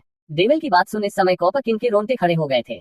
उसे विश्वास नहीं हो रहा था कि वह इस समय अपने साथ एक झील की शक्ति लेकर समुद्र से लड़ने जा रहा था। कहीं ना कहीं डेविल की बात सुन उसे अंदाजा हो गया था कि डेविल किस मंडल की बात कर रहा है। वही हैरी ने जैसे ही अपनी तरफ इशारा देखा तो उसके भी चेहरे के हाव भाव अब बदल गए थे, उसके भी शरीर में अब डर की सिहरन दौड़ गई थी। हैरी को विश्वास नहीं हो रहा था कि डेविल अग्निमंडल का योद्धा होगा, क्योंकि अग्निमंडल के योद्धा आम इंसानों के बीच नहीं रहते थे। उन सभी योद्धाओं ने अपनी एक अलग दुनिया बना रखी थी, यहाँ तक कि इंसानी दुनिया में जल मंडल के योद्धा को भी देखना दुर्लभ था। इंसानी दुनिया में जल मंडल का योद्धा बनना अपने आप में एक काबिलियत तारीफ थी। वही इस समय कॉपर किंग और हैरी विश्वास नहीं कर पा रहे थे कि डेविल अग्निमंडल का योद्धा है, लेकिन कहीं ना कहीं उन्हें विश्वास हो रहा था कि डेविल सच कह रहा है। वही फिर डेविल अपनी बात कहने के बाद पलटता है और आम जनता की तरफ देखते हुए अपनी भयानक और खतरनाक आवाज में कहता है, मेरा आप सभी को डराने का कोई मकसद नहीं था, और मेरा देश की सरकार के विरुद्ध जाने का भी कोई मकसद नहीं है। मेरा मकसद सिर्फ इतना है कि भारत के अंडरवर्ल्ड में जो ये हलचल हो रही है, बस इसे स्थिर किया जाए। मुझे पता है आप सभी को मेरे अचानक से 400 लोगों की हत्या करके रोड पर गिराने से डर लग रहा है, लेकिन मैंने जिन जिन लोगों को जान से मारा है, आप सभी उनकी क्रिमिनल रिपोर्ट देख सकते हैं। उनमें से हर किसी के ऊपर मर्डर या फिर रेप के केस लगे हुए हैं, और उनके ऊपर क्रिमिनल चार्ज होने के बाद भी सरकार कुछ नहीं कर पा रही है। और मैं अपने देश को इस तरह से अंदर से खोखला होते हुए नहीं देख सकता, इसलिए मैंने उन सभी दरिंदों को जान से मार डाला। हालांकि मुझे पता है मैं किसी अच्छे रास्ते पर नहीं चल रहा हूँ, मुझे भी कोई जान से मार सकता है, लेकिन मुझे यानी डेविल को मारने से डर नहीं लगता। जैसे डेविल हेल पर राज करता है, वैसे इस दुनिया का ये डेविल इस दुनिया के अंडरवर्ल्ड पर राज करेगा। आप सब एक आम इंसान है, इसलिए आप सभी की मर्यादा है, और अगर कोई अपनी मर्यादा पार करेगा तो उसे सजा कोर्ट नहीं बल्कि यह अंडरवर्ल्ड किंग डेविल देगा सजा। मैं आशा करता हूँ कि आप सभी को मेरी बात समझ में आ गई होगी। इसीलिए सभी लोग मुंबई में शांति से रहे, क्योंकि आज से मुंबई का बादशाह डेविल है, और मुंबई पर नजर रखने के लिए मैं अपने पुराने दोस्त ब्लैक डोर को मुंबई की गद्दी सौंपता हूँ। इतना कहने के तुरंत बाद डेविल पूरे रोब में पलटते हुए कॉपर किंग और हैरी को घूरता है। मास्क लगे होने के बावजूद भी आरव की नजर कॉपर किंग और हैरी के शरीर को भेदने के लिए तैयार थी। वही कॉपर किंग और हैरी को भी अपने ऊपर पड़ने वाला दबाव महसूस होने लग गया था। उन्हें ऐसा लग रहा था जैसे इस समय उनके ऊपर एक भारी पहाड़ रख दिया गया हो, जिसके ऊपर वह दबे बिना नहीं रह पाएंगे। अगले ही पल डेविल अपने कदमों को धीरे धीरे बढ़ाते हुए उन दोनों के पास जाने लगता है। वही कॉपर किंग इस समय डेविल से बहुत ज्यादा डर चुका था, जिस वजह से उसका अपने ऊपर से कंट्रोल छूट जाता है। अगले ही पल डेविल को कुछ ऐसा दिखता है कि उसकी आंखें हैरानी में बड़ी हो गई थी और उसके कदम भी रुक गए थे। डेविल लगातार कॉपर किंग को घूर रहा था। डेविल के चेहरे पर मास्क लगे होने की वजह से कोई भी डेविल के चेहरे पर छाई हुई हैरानी को नहीं देख पा रहा था, लेकिन सभी लोग डेविल के लॉन्ग ओवरकोट को हल्का हल्का लहराते हुए देख पा रहे थे। आखिर डेविल ने ऐसा क्या देख लिया था जिससे वह इतना ज्यादा हैरान हो गया था? आखिर सभी लोग क्यों डेविल के लहराते हुए लॉन्ग ओवरकोट को देख रहे थे? आखिर अब क्या मोड़ लेने वाली है ये रोमांचक कहानी? जानने के लिए पढ़ते रहिए successor of hidden empire only on pocket FM। अगर आपको ये कहानी पसंद आ रही हो तो कृपया लाइक और कमेंट जरूर करें। और इस कहानी को अच्छी रेटिंग देना ना भूले ताकि इस कहानी के नए चैप्टर बनाने के लिए मेरा मनोबल बना रहे। इस कहानी को अधिक से अधिक लोगों को शेयर करें ताकि ज्यादा से ज्यादा लोग इस कहानी का आनंद उठा सकें। हमारी इस कहानी के नए चैप्टर को पढ़ने के लिए आपका बहुत बहुत शुक्रिया। चैप्टर 133 एक ऐसी मौत है। डेविल को अपनी तरफ बढ़ता देखकर कॉपर किंग डर जाता है, जिस वजह से कॉपर किंग का अपने ऊपर से कंट्रोल छूट जाता है। अगले ही पल डेविल को कुछ ऐसा दिखता है कि उसकी आंखें हैरानी में बड़ी हो गई थी और उसके कदम भी रुक गए थे। डेविल लगातार कॉपर किंग को घूर रहा था। डेविल के चेहरे पर मास्क लगे होने की वजह से कोई भी डेविल के चेहरे पर छाई हुई हैरानी को नहीं देख पा रहा था, लेकिन सभी लोग डेविल के लॉन्ग ओवरकोट को हल्का हल्का लहराते हुए देख पा रहे थे। सबसे ज्यादा हैरान कर देने वाली बात यह थी कि वहां पर हवा नहीं चल रही थी। थोड़ी ही देर में आरव का लॉन्ग ओवरकोट हवा में तेज लहराने लग जाता है। उसे देखकर ऐसा लग रहा था जैसे आरव की इनर स्ट्रेंथ उसके शरीर से बाहर निकालकर लॉन्ग ओवरकोट को लहरा रही है, जिस वजह से बहुत पर मौजूद आम इंसान हैरान हो रहे थे। अगले ही पल आरव की आंखों में हत्या का इरादा इतना ज्यादा प्रबल हो जाता है कि उसके मास्क लगाने के बावजूद भी कॉपर किंग को आरव की आंखों से हत्या का इरादा महसूस हो रहा था। कॉपर किंग डेविल के हत्या के इरादे को महसूस कर जम गया था, क्योंकि हत्या का इरादा कोई ऐसा वैसा इरादा नहीं था जिसे कोई भी हासिल कर सकता है, बल्कि हत्या का इरादा अपने आप बढ़ता जाता है। जब जब योद्धा अपने दुश्मन को मारता जाता है तो उसकी हत्या का इरादा मजबूत होता चला जाता है। और इस समय डेविल के शरीर से जिस तरह का हत्या का इरादा निकल रहा था वह काफी ज्यादा मजबूत था, जिससे पता नहीं चल रहा था आखिर डेविल ने कितने लोगों को जान से मार रखा है। डेविल का हत्या का इरादा इस समय इतना ज्यादा मजबूत था कि कॉपर किंग को उसमें सांस लेने में भी दिक्कत हो रही थी। डेविल अपने मिस्टीरियस ऑरा को चारों तरफ फैलाते हुए धीरे से कॉपर किंग के पास जाता है और उसके कान में बस इतना कहता है, तुम वैम्पायर सोसाइटी के वैम्पायर हो। वही डेविल की बात सुन कॉपर किंग का खून जम गया था। उसे विश्वास नहीं हो रहा था कि कोई इंसान वैम्पायर सोसाइटी के बारे में जानता होगा। वही कॉपर किंग की आंखों को देखकर जतिन को पहले विश्वास हो गया था। कॉपर किंग इस बारे में कुछ सोचता उससे पहले ही डेविल अपना हाथ उठाकर कॉपर किंग के मास्क को पकड़कर उतार देता है। कॉपर किंग के कागज की तरह सफेद चेहरे को देखकर डेविल को पूरा विश्वास हो गया था कि वह एक वैम्पायर है। वहीं अब तक कॉपर किंग को भी समझ में आ चुका था, अगर डेविल को वैम्पायर सोसाइटी के बारे में पता है तो डेविल और वैम्पायर सोसाइटी के बीच जरूर कोई झड़प हुई है। अब कॉपर किंग के दिमाग में सिर्फ यही चल रहा था, आखिर वह यहाँ से बचकर कैसे निकले, क्योंकि अगर वह अब डेविल के हाथों मर गया, डेविल उसके शरीर पर जरूर कोई रिसर्च करेगा जिससे वैम्पायर का कोई सीक्रेट बाहर आ सकता है। और जिस हिसाब से अचानक से डेविल की आंखों में हत्या का इरादा उत्पन्न हुआ था, उससे कॉपर किंग को कहीं ना कहीं यकीन हो गया था कि डेविल और वैम्पायर सोसाइटी के बीच जरूर कोई दुश्मनी है। और अगर वह डेविल के हाथों मारा गया तो उसके ऊपर की रिसर्च वैम्पायर सोसाइटी के लिए खतरा साबित हो सकती है। उसका मास्क उतारने के बाद डेविल तुरंत कॉपर की गर्दन पकड़ते हुए धीरे से उसके कान में अपनी भयानक और खतरनाक आवाज में कहता है, तुम्हें वेयरवुल्फ वर्ल्ड के बारे में कितना पता है? मुझे सब सच सच बताना वरना तुम्हारी गर्दन काटकर यही हाईवे पर लटका दूंगा, जिससे तुम्हारी वैम्पायर सोसाइटी की अंडरवर्ल्ड में काफी बदनामी होगी। और तुम यह मत सोचना अगर तुम मुझे कुछ नहीं बताओगे तो मुझे कुछ पता नहीं चलेगा। बिजनेस वर्ल्ड हो या अंडरवर्ल्ड, हर चीज पर मेरी नजर है। मैं चाहूँ तो तुम्हारी सोसाइटी की छोटी से छोटी जानकारी भी निकाल सकता हूँ, लेकिन मैं अपने आदमियों को परेशान नहीं करना चाहता। और अगर तुमने मुझे थोड़ा सा भी उकसाने की जरूरत की तो मैं तुम्हारी जान ले लूंगा। इस समय डेविल की आवाज में एक अलग तरह की बेरहमी थी, जिसे सुनकर किसी की भी रूह कांप सकती थी। वही डेविल की आवाज सुन कॉपर किंग अपने गले में मौजूद थूक को निकलते हुए डेविल को कहता है, तुम मुझसे जो जानना चाहोगे मैं तुम्हें वह बताऊंगा, लेकिन यहाँ पर बात करना सही नहीं है। अगर तुम्हें वैम्पायर सोसाइटी के बारे में पता है तो तुम्हें ये भी पता होगा कि हमारी वैम्पायर सोसाइटी छुप कर रहती है। आम लोग हमारे अस्तित्व को सिर्फ काल्पनिक मानते हैं, इसलिए मैं नहीं चाहता कि किसी भी आम इंसान के सामने इस तरह के राज का खुलासा हो। और अगर किसी इंसान को हमारे राज के बारे में पता चल गया तो हमारी सोसाइटी के हिसाब से हमें उसे जान से मारना पड़ेगा, फिर भले ही वह इंसान बच्चा हो, बूढ़ा हो, जवान हो या औरत हो। कॉपर किंग की बात सुन डेविल अपने आप को शांत करने की कोशिश करता है और फिर अपने गर्दन घुमा कर देखता है। वह इस समय लोगों के बीच में गिरा हुआ है और कॉपर किंग से इस तरह के सवाल कर रहा है। उसे भी पता था कि इस तरह के सवालों की गोपनीयता कितनी होनी चाहिए और वैम्पायर का अस्तित्व आम इंसानों के सामने ना आए तो उन्हीं के लिए बेहतर है। लेकिन डेविल को सिर्फ कॉपर किंग से मतलब था, इसलिए वह अपनी तेज बाज की नजरों से कॉपर किंग के 45 आदमियों को घूर कर देखता है। डेविल की नजरों को अपने ऊपर महसूस कर उन 45 योद्धाओं के माथे पर पसीना और चेहरे पर डर साफ साफ दिखाई दे रहा था। किसी को नहीं पता था आखिर डेविल कितना ज्यादा ताकतवर है, लेकिन डेविल की नजरों ने ही वहां पर उसकी ताकत का लेवल सभी को बता दिया था। वह वहां मौजूद उन 45 योद्धाओं से ज्यादा ताकतवर था। डेविल अपने दाएं हाथ को ऊपर उठाता है और अपनी गर्दन के पीछे करता है, और फिर डेविल जैसे ही अपने हाथ को गर्दन के पीछे से बाहर लाने लगता है तो सभी को उसके हाथ में एक सुनहरे रंग की चमचमाती हुई तलवार दिखाई देती है। मौत के देवता के हाथ में तलवार को देखकर सभी की जान निकल गई थी। डेविल के हाथ में तलवार देखकर 45 योद्धाओं में से एक योद्धा हार्ट अटैक से वही मौत को प्यारा हो जाता है। वही हाईवे पर मौजूद आम जनता भी डेविल के इस तरह के खौफ को देखकर डर गई थी। एक इंसान के सिर्फ तलवार बाहर निकलने से ही दूसरा योद्धा हार्ट अटैक से मर गया। उस इंसान के बिना कुछ करे ही एक योद्धा जान से मर चुका है, अगर वह कुछ कर देगा तो क्या होगा।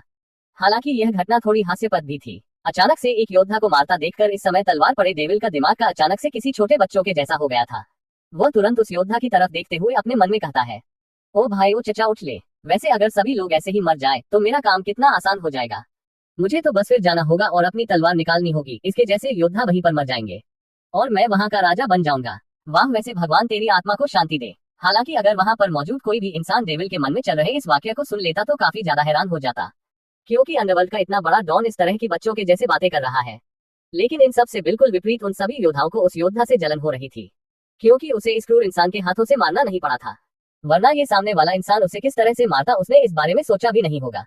सभी योद्धा अपने मन में सिर्फ यही कह रहे थे, यह इंसान कितनी अच्छी किस्मत लेकर पैदा हुआ है। वहीं अगर डेविल को भी इन योद्धाओं के मन में चल रही बात सुन जाती तो वह भी हंसकर हंसकर पागल हो जाता, क्योंकि वह जो बच्चों का ख्याल सोच रहा था ये योद्धा भी वही सोच रहे थे। बस फर्क ये था कि आरव मारना चाहता था और यह योद्धा मरना चाहते थे। लेकिन इन सब से बिल्कुल विपरीत डेविल अपने ख्यालों से बाहर आता है और गहरी सांस लेते हुए अपनी तलवार पर अपनी पकड़ मजबूत करता है और फिर अपनी तलवार को सभी योद्धाओं की तरफ करते हुए दोबारा से उसे अपनी गर्दन के पीछे टांग लेता है, जिसे देखकर वहां पर मौजूद सभी लोगों के चेहरे पर हैरानी छा गई थी। उन्हें नहीं पता था आखिर डेविल ने ऐसा क्यों किया, लेकिन अब उन्हें उस योद्धा के ऊपर तरस आ रहा था जो डेविल के बिना कुछ करे ही जान से मर गया था। लेकिन सबसे ज्यादा हैरानी वाली बात यह हुई कि डेविल ने जैसे ही उस तलवार को टांगा तो 2 मिनट बाद वह योद्धा जो मर चुका था वह खड़ा हो गया था, जिसे देखकर सभी को समझ में आ गया था कि यह योद्धा सिर्फ मरने का नाटक कर रहा था ताकि वह जिंदा बच सके। लेकिन ये सब हुआ उस इंसान के प्लान के बिल्कुल विपरीत। अचानक से उसे योद्धा को उठने से डेविल की आंखें हराने में छोटी हो गई थी। उसे उस योद्धा पर हंसी भी आ रही थी और गुस्सा भी, लेकिन उसकी हंसी इस समय इतनी ज्यादा थी कि उसका गुस्सा गायब हो गया था और वह कंट्रोल ना करते हुए तुरंत हंसने लग गया था। तकरीबन 2 मिनट तक हंसने के बाद डेविल उस योद्धा के पास जाता है और उसके कंधे पर हाथ रख देता है। अचानक से डेविल का हाथ अपने कंधे पर महसूस कर उस योद्धा की जान हलक में आ गई थी और अगले ही पल वह दोबारा जमीन पर गिर जाता है। अब उस योद्धा को दोबारा से नौटंकी करता देखकर डेविल के चेहरे पर जो मुस्कान थी वह गायब हो गई थी और उसकी जगह एक कठोर भाव ने ले लिया था। डेविल तुरंत अपनी भयानक और खूंखार आवाज में दूसरे योद्धा को ऑर्डर देते हुए कहता है, इसे जल्दी उठाओ। डेविल का ऑर्डर सुन वह योद्धा तुरंत आगे आते हुए उस योद्धा को उठाने की कोशिश करता है। जब वह योद्धा नहीं उठाता तो वह योद्धा उसके चेहरे पर 3-4 थप्पड़ मार देता है, लेकिन फिर भी वह योद्धा नहीं उठाता, जिसके बाद वह योद्धा उस योद्धा को बुरी तरह से पीट देता है। इस दृश्य को देखकर डेविल को काफी मजा आ रहा था। काफी देर तक पीटने के बाद वह योद्धा जैसे ही उस योद्धा की सांस चेक करता है तो खड़ा होते हुए कहता है, सर यह मर चुका है। उस योद्धा की बात सुन उसके चेहरे पर हल्की मुस्कान आ गई थी। उसे देखकर ऐसा लग रहा था जैसे उसे इसमें मजा आ रहा था, लेकिन उसके मास्क लगे होने की वजह से कोई भी उसके चेहरे को नहीं देख पा रहा। लेकिन फिर डेविल सभी योद्धाओं की तरफ देखते हुए अपनी भयानक और खूंखार आवाज में कहता है, देखो मैं तुम सभी को 2 रास्ते देता हूँ, पहले या तो तुम एक दूसरे को जान से मार दो या फिर दूसरा मैं तुम सभी को जान से मार देता हूँ। डेविल की बात सुन कोई कुछ सोच पता उससे पहले ही वहां पर गोलियां चलानी शुरू हो जाती है और मात्र 1 मिनट के बाद फायरिंग रुकती है। लेकिन इस 1 मिनट में ही कॉपर किंग के साथ आए हुए वह 45 योद्धा अपने आप को ही जान से मार देते हैं। उन मरे हुए लोगों में से किसी ने नहीं सोचा था कि उन्हें आपस में ही एक दूसरे को मारना पड़ जाएगा। उन सभी के मरने के बाद डेविल अपनी खतरनाक नजरों से कॉपर किंग और हैरी को घूरने लग जाता है। क्या वैम्पायर सोसाइटी और डेविल के बीच में सच में झड़प हो चुकी है? आखिर आरव ने कॉपर किंग से वेयरवुल्फ वर्ल्ड के बारे में क्या पूछना चाहता है? अब कॉपर किंग और हैरी का क्या होने वाला है? आखिर अब क्या मोड़ लेने वाली है ये रोमांचक कहानी जानने के लिए पढ़ते रहिए successor of hidden empire only on Pocket FM. अगर आपको ये कहानी पसंद आ रही हो तो कृपया लाइक और कमेंट जरूर करें और इस कहानी को अच्छी रेटिंग देना ना भूले ताकि इस कहानी के नए चैप्टर बनाने के लिए मेरा मनोबल बना रहे। इस कहानी को अधिक से अधिक लोगों को शेयर करें ताकि ज्यादा से ज्यादा लोग इस कहानी का आनंद उठा सके। हमारी इस कहानी के नए चैप्टर को पढ़ने के लिए आपका बहुत बहुत शुक्रिया। Chapter 134 new trend.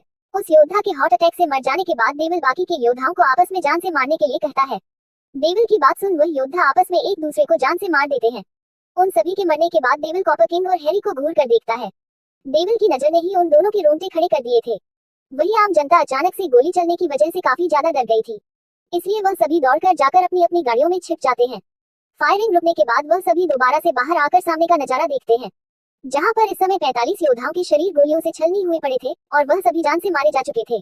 जहां थोड़ी देर पहले ये 45 योद्धा किसी बब्बर शेर की तरह दिखाई दे रहे थे, अब यहाँ पर लाशें बनकर ऐसे बिखरे पड़े हैं जैसे कोई खिलौने हो। कॉपर किंग और हैरी को घूरते हुए डेविल अपनी कमर के पीछे से अपनी जाने जिगर जानेमन बरेटा 92 को बाहर निकालता है और फिर गन को अनलॉक करके लोड करता है और फिर 2 बार गोली चलने की जोरदार आवाज सुनाई पड़ती है। टक्कर बैंग टक्कर, टक्कर बैंग टक्कर। लेकिन गोली चलने के बावजूद भी किसी के भी चिल्लाने की आवाज सुनाई नहीं देती। लेकिन सब लोग ये देखकर हैरान थे कि कॉपर किंग और हैरी के घुटनों से खून निकल रहा था, लेकिन उनके चेहरे पर दर्द का नामो निशान भी नहीं था, जिससे साफ साफ पता चल रहा था गोली लगने के बावजूद भी उन्हें घंटा फर्क नहीं पड़ रहा है, जिससे आम जनता काफी ज्यादा हैरान हो गई थी, क्योंकि गोली लगने के बावजूद भी किसी इंसान का बिल्कुल शांत खड़े रहना असंभव था, जिससे उन्हें ये तो पता चल गया था कि सामने वाले भी कम खतरनाक नहीं है। लेकिन बस वहाँ पर मौजूद सभी लोगों के दिमाग में अब यही सवाल चल रहा था, अगर ये लोग इतने ज्यादा खतरनाक हैं, तो डेविल कितना खतरनाक होगा। जिससे इस तरह के खतरनाक इंसान भी डर रहे हैं, जिनको गोली लगने के बाद भी कोई असर नहीं होता। सभी के दिमाग में यही चल रहा था, आखिर डेविल की असली पहचान क्या है? क्या डेविल कोई सुपर ह्यूमन है या डेविल कोई एलियन है? लेकिन डेविल को कोई फर्क नहीं पड़ता था कि लोग उसके बारे में क्या सोचते हैं।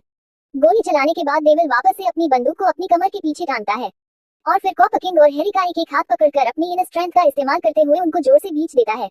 डेविल के इस हल्के से एक्शन से ही उन दोनों को ऐसा लगता है जैसे गन्ने का जूस निकालने वाली मशीन के अंदर उनके हाथ को डाल दिया है, जिससे उनके हाथ की हड्डी टूटकर चकनाचूर हो गई थी। फिर डेविल उन दोनों के उस हाथ को पकड़कर ऐसे भागता है जैसे कोई कटी पतंग को लूटकर भागता है। किसी हवा के झोंके की तरह डेविल उन दोनों को लेकर वहां से गायब हो चुका था। भीड़ इस तरह के दृश्य को देखकर हैरान हो गई थी। किसी को भी विश्वास नहीं हो रहा था कि कोई इंसान ऐसे ही कैसे गायब हो सकता है। वहीं दूसरी तरफ कलम्बोली ब्रिज पर ब्लैक डोर कॉपर किंग के आदमियों के ऊपर कहर बनकर टूट चुका था। इस समय ब्लैक डोर के हाथ में AK-47 थी और ब्लैक डोर के हर आदमी के पास एक असॉल्ट राइफल थी, जिनकी बंदूक की नालियों में ऐसा लगातार गोलियां बाहर निकल रही थी, जिस वजह से बंदूक में से धुआं बाहर निकल रहा था। ये दृश्य किसी हॉलीवुड फिल्म की मूवी का लग रहा था। इस समय कॉपर किंग के आदमी भी गाड़ियों की ओर से ब्लैक डोर और उसके आदमियों के ऊपर गोली चल रहे थे, लेकिन ब्लैक डोर एकदम खुले में बिना किसी प्रोटेक्शन के लगातार कॉपर किंग के आदमियों के ऊपर गोली बरसाए जा रहा था। उसे देखकर ऐसा लग रहा था जैसे उसे मौत से बिल्कुल भी डर नहीं लगता। लेकिन असल बात तो ये थी कि अपने पिछले जीवन में मौत से इतनी बार रूबरू होने के बाद अब उसका मौत से डर खत्म हो चुका था। लेकिन आज भी अगर वह डेविल के सामने आ जाता है तो उसके अंदर वही मौत का डर आ जाता है, क्योंकि अगर कोई दूसरा योद्धा उसे मारना चाहेगा तो वह उसे सीधा मार देगा। लेकिन डेविल जब किसी को भी मरता था तो वह इतना बेरहम और क्रूर हो जाता था कि शायद ही कोई उससे ज्यादा भयानक हो। ब्लैक डोर की AK-47 की जैसे ही गोली खत्म होती है तो वह उस बंदूक को बगल में फेंक देता है और अपनी कमर के पीछे से धारदार खंजर बाहर निकालता है। फिर काली परछाई में बदलकर आगे बढ़ने लग जाता है और कॉपर किंग के आदमियों को गाजर मूली की तरह काटने लग जाता है। ब्लैक डोर एक ऐसा योद्धा था जिसने शरीर मंडल को पार कर लिया था और चक्रीय मंडल में प्रवेश कर चुका था और अपने शरीर के मूलाधार चक्र को पूरी तरह से जागृत कर लिया था और सहस्रार चक्र को भी जागृत कर लिया था। लेकिन उसका सहस्रार चक्र पूरी तरह से जागृत नहीं था। लेकिन अपने आदमियों को मारता देखकर भी कॉपर किंग के आदमी गोली चलाना नहीं रुकते, जिस वजह से एक गोली सीधा ब्लैक डोर के बाएं कंधे में जा लगती है। अचानक गोली लगने से ब्लैक डोर को झटका लगता है और उसकी रफ्तार धीमी हो जाती है। फिर वह वहीं पर रुक जाता है। रुकने के बाद ब्लैक डोर अपने कंधे को देखता है जहां से खून निकल रहा था। अपना खून देखने के बाद ब्लैक डोर का करैक्टर पूरा बदल जाता है। उसकी चारों तरफ की आभा काफी भयानक हो जाती है। उसकी उस भयानक आभा में मौत की आभा भी मिल जाती है और उसकी आंखों में हत्या का इरादा आ जाता है। इस समय ब्लैक डोर का व्यक्तित्व पूरा बदल चुका था। इस समय ब्लैक डोर को देखकर ऐसा लग रहा था जैसे वह कोई इंसान नहीं बल्कि नरक से आया हुआ कोई दूत है। ब्लैक डोर को इतना गुस्सा होता देखकर हवा में भी तनाव उत्पन्न होने लग जाता है। उसके चारों तरफ काला कोहरा छाने लग चुका था। इस समय ब्लैक डोर को देखकर ऐसा लग रहा था जैसे ब्लैक डोर सच में कोई काला दरवाजा है जिसकी दूसरी तरफ नरक है। ब्लैक डोर को इतना गुस्सा होता देखकर उसके सभी आदमी गोली चलाना बंद कर देते हैं और अपनी अपनी बंदूकों को नीचे कर लेते हैं। इस समय वह इतने ज्यादा रिलैक्स हो गए थे जैसे उन्होंने ये जंग जीत लो। तभी ब्लैक डोर का एक आदमी अपने बगल में खड़े आदमी की तरफ देखते हुए कहता है, भाई आप ये बताओ रात को क्या खाओगे, मटर पनीर या शाही पनीर? उस आदमी की सुन वह दूसरा आदमी कहता है, हाँ टीयर्स ऑफ जॉय भाई, देख अपन तो आज ना मटर पनीर खाएगा ना शाही पनीर खाएगा, आज अपन खाएगा शाही कबाब।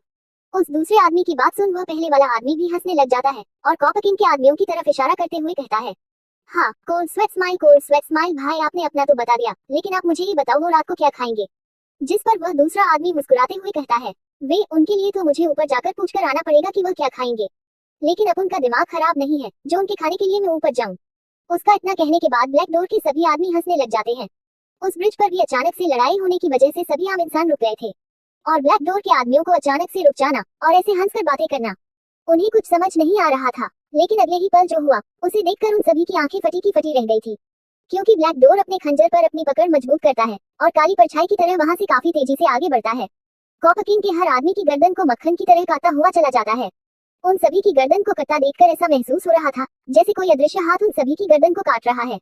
लेकिन गर्दन काटने से पहले सभी को एक काली परछाई दिखाई दे रही थी, जिससे ऐसा लग रहा था जैसे कोई नरक का दूत अपने हाथ में खंजर पकड़े लोगों को मार रहा है। मात्र 5 मिनट के अंदर ही कॉपर किंग के सभी आदमियों की गर्दन कटकर उनकी लाश से रोड पर बिछ चुकी थी। इस तरह की दृश्य को देखकर वहां पर मौजूद सभी लोगों के रोंगटे खड़े हो गए थे।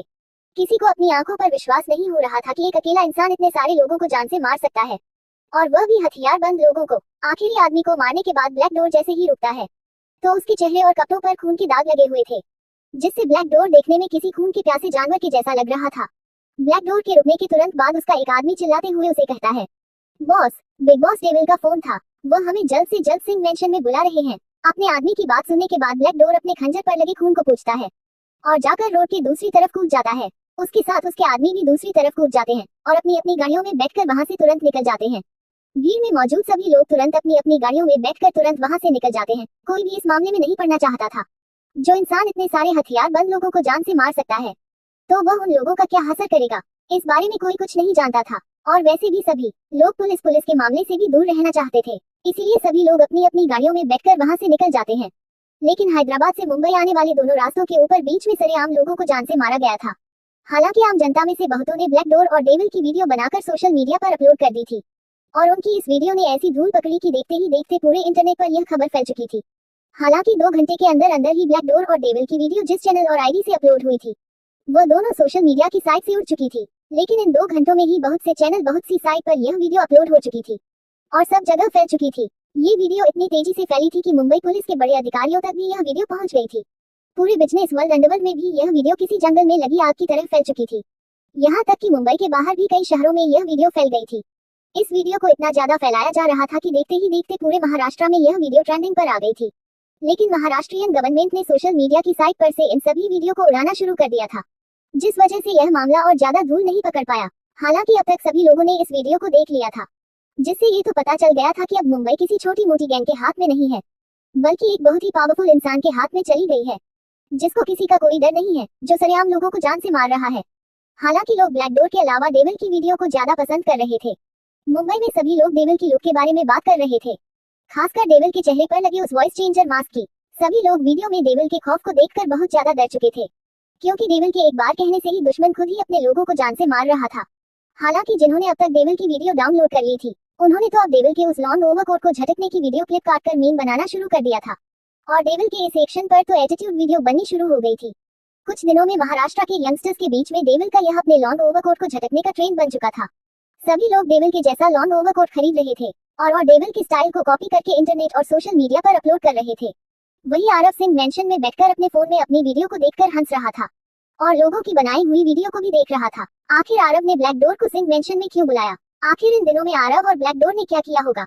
आखिर आरव ने कॉपर किंग और हैरी के साथ क्या किया? आखिर अब क्या मोड़ लेने वाली है ये रोमांचक कहानी? जानने के लिए पढ़ते रहिए successor of hidden empire only on Pocket FM. अगर आपको ये कहानी पसंद आ रही हो तो कृपया लाइक और कमेंट जरूर करें और इस कहानी को अच्छी रेटिंग देना ना भूलें, ताकि इस कहानी के नए चैप्टर बनाने के लिए मेरा मनोबल बना रहे। इस कहानी को अधिक से अधिक लोगों को शेयर करें, ताकि ज्यादा से ज्यादा लोग इस कहानी का आनंद उठा सकें। हमारी इस कहानी के नए चैप्टर को पढ़ने के लिए आपका बहुत बहुत शुक्रिया। चैप्टर 135 खौफनाक मंजर। हैदराबाद से मुंबई आने वाले दोनों हाईवे के ऊपर डेविल और ब्लैक डोर ने कांड कर डाला था और बहुत से लोगों को आम जनता के सामने मार डाला था। भीड़ में से कुछ लोगों ने आरव और ब्लैक डोर का वीडियो बना लिया था और इंटरनेट पर अपलोड कर दिया था, जिस वजह से उन दोनों की वीडियो काफी तेजी से चारों तरफ फैलने लग गई थी। बहुत से यंगस्टर तो डेविल के जैसे ही एक्टिंग कर रहे थे और सोशल मीडिया पर अपलोड कर रहे थे। वही इस हत्याकांड को अंजाम दिए 1 हफ्ता हो चुका था। 1 हफ्ते पहले जब ब्लैक डोर को पता चला कि डेविल उसे सिंह मेंशन बुला रहा है, तो वह अपने आदमियों को लेकर तुरंत सिंह मेंशन निकल गया था। 1 हफ्ते पहले ब्लैक डोर जब अपने आदमियों को लेकर सिंह मेंशन पहुंचा, तो सिंह मेंशन के चारों तरफ किसी भी तरह की कोई भी सिक्योरिटी नहीं थी। लेकिन ब्लैक डोर जैसे ही सिंह मेंशन के अंदर जाता है, तो उसे तुरंत हॉल के अंदर एक बड़े से सोफे के ऊपर डेविल बैठा हुआ दिखाई देता है, जिसके चेहरे के हाव भाव थोड़े अजीब थे। उसके होठों के बीच में सिगरेट दबी हुई थी, जिससे लगातार धुआं निकल रहा था। हालांकि इस समय डेविल अपने डेविल वाले लुक में था, लेकिन उसने अपना मास्क और सर पर टोपी नहीं पहन रखी थी, जिस वजह से आरव की नजरों से माहौल में तनाव बना हुआ था और वहां पर डेविल की प्रेजेंस ने वहां के माहौल को भयानक बनाया हुआ था। जब ब्लैक डोर के सभी आदमी वहां पर पहुंचे तो उनका दम घुटने लग गया था, लेकिन वह सभी एक योद्धा थे, इसलिए उन्हें इससे कुछ ज्यादा फर्क नहीं पड़ रहा था। लेकिन अंदर ही अंदर उनका शरीर कांप रहा था। ब्लैक डोर जाकर डेविल के सामने वाले सोफे पर बैठ जाता है, लेकिन वह जैसे ही सामने के सोफे पर बैठता है तो उसे दिखाई देता है डेविल के सोफे के दोनों बगल में एक एक इंसान जमीन पर गिरे हुए हैं, जिनके शरीर से पानी की तरह खून निकल रहा था। ब्लैक डोर उनमें से एक इंसान को तुरंत पहचान गया था, क्योंकि वह इंसान और कोई नहीं बल्कि ब्लैक डोर को कड़ी टक्कर देने वाला कॉपर किंग था। इस समय आरव कुछ नहीं कह रहा था, बस अपनी सीक्रेट को खत्म करके सिगरेट के फिल्टर को अपने पैरों के तले कुचल देता है। पूरी सिगरेट खत्म कर देने के बाद आरव ब्लैक डोर की तरफ देखते हुए कहता है, कॉपर किंग एक वैम्पायर है। डेविल की बात सुन ब्लैक डोर के पैरों के ताले से जमीन खिसक गई थी। इस सच्चाई को जानने के बाद उसका पूरा शरीर कांपने लग गया था। उसकी आंखों के सामने तुरंत एक दृश्य दिखाई देता है। उस दृश्य में 2 इंसान लाल रंग की आंख वाले इंसानों से चारों तरफ से गिरे हुए थे। उन सभी इंसानों के नुकीले दांत उनके मुंह से निकले हुए थे, जिसे देखकर साफ साफ पता चल रहा था कि वह इंसान नहीं बल्कि वैम्पायर है। ब्लैक डोर इस दृश्य को कभी भी दोबारा कल्पना नहीं करना चाहता था, लेकिन आज जिंदगी उसे दोबारा से उस रास्ते पर लाकर खड़ा कर देती है, जहां पर उसे दोबारा से ये दृश्य दिखाई देता है। ब्लैक डोर को अभी भी याद है कि उस समय उन दोनों इंसानों का शरीर पूरी तरह से खून में लथपथ था और एक लाल आंखों वाले इंसान ने अपने नुकीले दांत एक इंसान के कंधे में डाल रखे थे और वह वैम्पायर उस इंसान का खून चूस रहा था, जिससे उस इंसान को काफी ज्यादा दर्द हो रहा था। ध्यान से देखने को पर पता चलता था कि वह कोई इंसान नहीं बल्कि एक 15-16 साल का बच्चा था जो दर्द में बुरी तरह से छटपटा रहा था। उस दूसरे शख्स ने आज से पहले कभी भी उस बच्चों को इस तरह से बेबस नहीं देखा था। डेविल अपनी जगह पर बैठा तुरंत चुटकी बजाता है, जिसके तुरंत बाद ही ब्लैक डोर अपनी यादों से बाहर आ जाता है। ब्लैक डोर जैसे ही डेविल की आंखों में देखता है तो उसके रोंगटे खड़े हो चुके थे, क्योंकि इस समय डेविल की आंखें किसी भयानक समुद्र की तरह लग रही थी। ऐसा लग रहा था किसी शांत समंदर में भयानक तूफान आ गया है, जिससे पानी की बड़ी बड़ी लहरें हवा में उठ रही है और तेज बरसात और बिजली कड़कड़ा रही है। उस भयानक समुद्र को देख ऐसा लग रहा था जैसे अगले ही पल वह पूरी धरती को अपने आगोश में लेने के लिए तैयार है और जहां से उस समुद्र की लहरें जाएगी वहां पर भयानक तबाही आनी निश्चित है। आज से पहले ब्लैक डोर ने कभी भी डेविल को इतना ज्यादा गुस्से में नहीं देखा था। हालांकि भले ही आरव को काफी ज्यादा गुस्सा आ रहा था, लेकिन उसका अपने ऊपर से कंट्रोल नहीं छूटा था। अगर आरव का अपने ऊपर से कंट्रोल छूट जाता तो अब तक ब्लैक डोर आरव के खतरनाक रूप को देखकर जान से मर चुका होता। भले ही आरव को इस समय कितना ज्यादा गुस्सा क्यों ना आ रहा हो, लेकिन उसे अपने लिमिट पता थी। काफी देर तक कुछ सोचने के बाद डेविल सोफा से खड़ा होता है और कॉपर किंग के पास जाता है। इस समय वहां पर कोई भी कुछ नहीं बोल रहा था, इसी वजह से आरव के जूतों की आहट काफी भयानक लग रही थी। डेविल कॉपर किंग के बाल पकड़ता है और उसे ऊपर उठाता है। डेविल बेरहमी से कॉपर किंग के बाल पड़े हुए उसे जमीन से ऊपर उठा देता है। इस समय कॉपर किंग के पैर जमीन से 2 फीट ऊपर थे।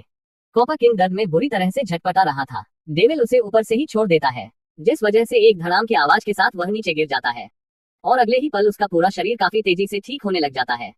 डेविल को पता था कि वैम्पायर का शरीर अपने शरीर को काफी तेज रफ्तार में ठीक करने में सक्षम है। डेविल बस ये देखना चाहता था कि वैम्पायर का शरीर अपने आप को कब तक ठीक कर सकता है। ब्लैक डोर के मेंशन आने से पहले कई बार डेविल ने कॉपर किंग को बुरी तरह से मारा था। इस बार कॉपर किंग की अपने शरीर को ठीक करने की रफ्तार पहले से धीमी हो चुकी थी, लेकिन अभी भी ये किसी भी आम इंसान की तुलना में काफी तेज थी। कॉपर किंग के दोबारा से अपने शरीर को ठीक करने के बाद डेविल उसका गिरेबान पकड़ता है और घसीटते हुए उसे एक दीवार से लगा देता है और फिर उसकी गर्दन से उसे पकड़ते हुए अपनी खूंखार आवाज में कहता है, अपने शरीर को ठीक करने की रफ्तार तो तेरी काफी अच्छी है, लेकिन क्या तू अपने शरीर की हड्डियों और अंदरूनी अंगों को भी इतनी ही तेजी से ठीक कर सकता है? डेविल की आवाज काफी खतरनाक थी, जिससे वहां पर मौजूद सभी लोगों की रीढ़ की हड्डी में ठंड की लहर दौड़ गई थी। वही डेविल की बात सुन कॉपर किंग के रोंगटे खड़े हो गए थे और वह मन ही मन डेविल को कोस रहा था। लेकिन अगले ही पल सभी की आंखों के सामने जो दृश्य आया उसे देखकर सभी लोगों ने अपनी अपनी आंखें बंद कर ली थी, क्योंकि डेविल ने किसी खूंखार शेर की तरह कॉपर किंग की छाती में तेज झपटेदार अपना हाथ मार दिया था, जिससे कॉपर किंग की छाती फट जाती है और डेविल का वह हाथ उसकी छाती को चीरते हुए उसके शरीर के अंदर प्रवेश कर जाता है। डेविल बड़ी ही बेरहमी से उसके शरीर के अंदरूनी अंगों को पकड़कर बाहर खींच लेता है, जिससे कॉपर किंग की आंतड़ियां बाहर आ गई थी। ये दृश्य काफी ज्यादा घिनौना होना था, जिससे सभी लोगों ने अपनी आंखें बंद कर ली थी। यहाँ तक कि ब्लैक डोर ने भी अपनी आंखें बंद कर ली थी और दूसरी तरफ अपनी गर्दन घुमा ली थी। लेकिन सभी से बिल्कुल विपरीत डेविल को इससे घंटा फर्क नहीं पड़ा था। डेविल सिर्फ ये देखना चाहता था क्या कॉपर किंग इस तरह के डैमेज को भी ठीक कर सकता था। अगर ऐसा हो सकता था तो वैम्पायर सच में काफी भयानक अस्तित्व है। तकरीबन 1 से 1.5 दिन के अंदर कॉपर किंग ने अपने अंदरूनी अंगों को पूरी तरह से नया बना लिया था और उसका पूरा शरीर बिल्कुल ठीक हो चुका था, जिससे डेविल के साथ साथ वहां पर मौजूद सभी लोग बहुत ज्यादा हैरान थे। आरव इस बार चेक करने के लिए कॉपर किंग की गर्दन को भी काट देता है, लेकिन सबसे ज्यादा हैरान कर देने वाली बात यह हुई कि कॉपर किंग ने अपनी गर्दन का भी नया निर्माण कर लिया था। कॉपर किंग के साथ ऐसे टेस्ट करते करते आरव ने कॉपर किंग के दिल को भी बाहर निकाल लिया था, लेकिन दिल के बाहर निकालने के बाद कॉपर किंग की सांस चलनी बंद हो गई थी और वह अपना अस्तित्व खो बैठा था, जिससे आरव को यह समझ में आया कि वैम्पायर के शरीर के अंदर जब तक उसका दिल है तब तक वह जीवित रहेगा, फिर भले ही उसके पूरे शरीर को ही खत्म क्यों न कर दिया जाए।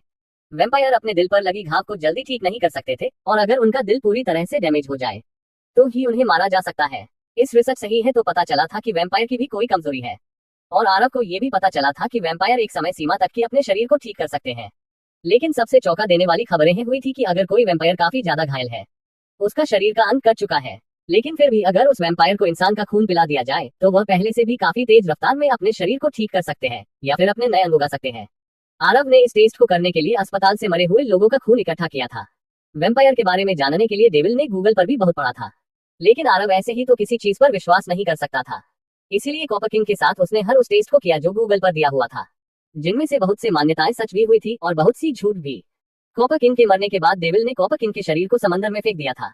डेविल ने हैरी को भी बड़ी बेरहमी से मार डाला था। वर्तमान में आरव अपने फोन में लोगों की बनाई हुई वीडियो को देख रहा था। तभी आरव अपने बगल में बैठे ब्लैक डोर की तरफ देखते हुए कहता है, ब्लैक डोर, अगर मैं अपनी वीडियो को सोशल मीडिया पर भी डालूं तो मैं काफी जल्दी फेमस हो सकता हूँ। आरव की बात सुन ब्लैक डोर आरव से मजाकिया लहजे में कहता है, डेविल, अगर तुम्हें फेमस होना है तो तुम अपनी असली पहचान ही उजागर क्यों नहीं कर देते? और अगर तुम ऐसा कर देते हो तो तुम इतने ज्यादा फेमस हो जाओगे कि किसी ने सोचा भी नहीं होगा।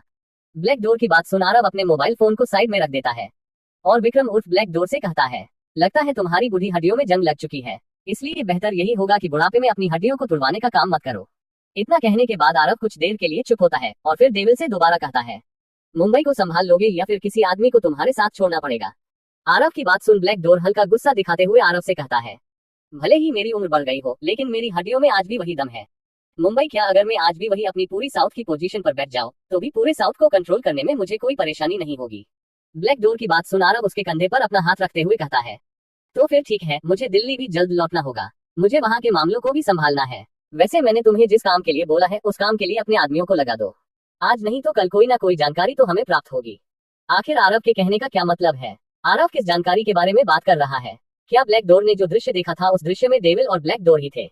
आखिर अब क्या रोमांचक मोड़ लेने वाली है ये कहानी, जानने के लिए पढ़ते रहिए successor of hidden empire only on Pocket FM. अगर आपको ये कहानी पसंद आ रही हो तो कृपया लाइक और कमेंट जरूर करें और इस कहानी को अच्छी रेटिंग देना ना भूले ताकि इस कहानी के नए चैप्टर बनाने के लिए मेरा मनोबल बना रहे।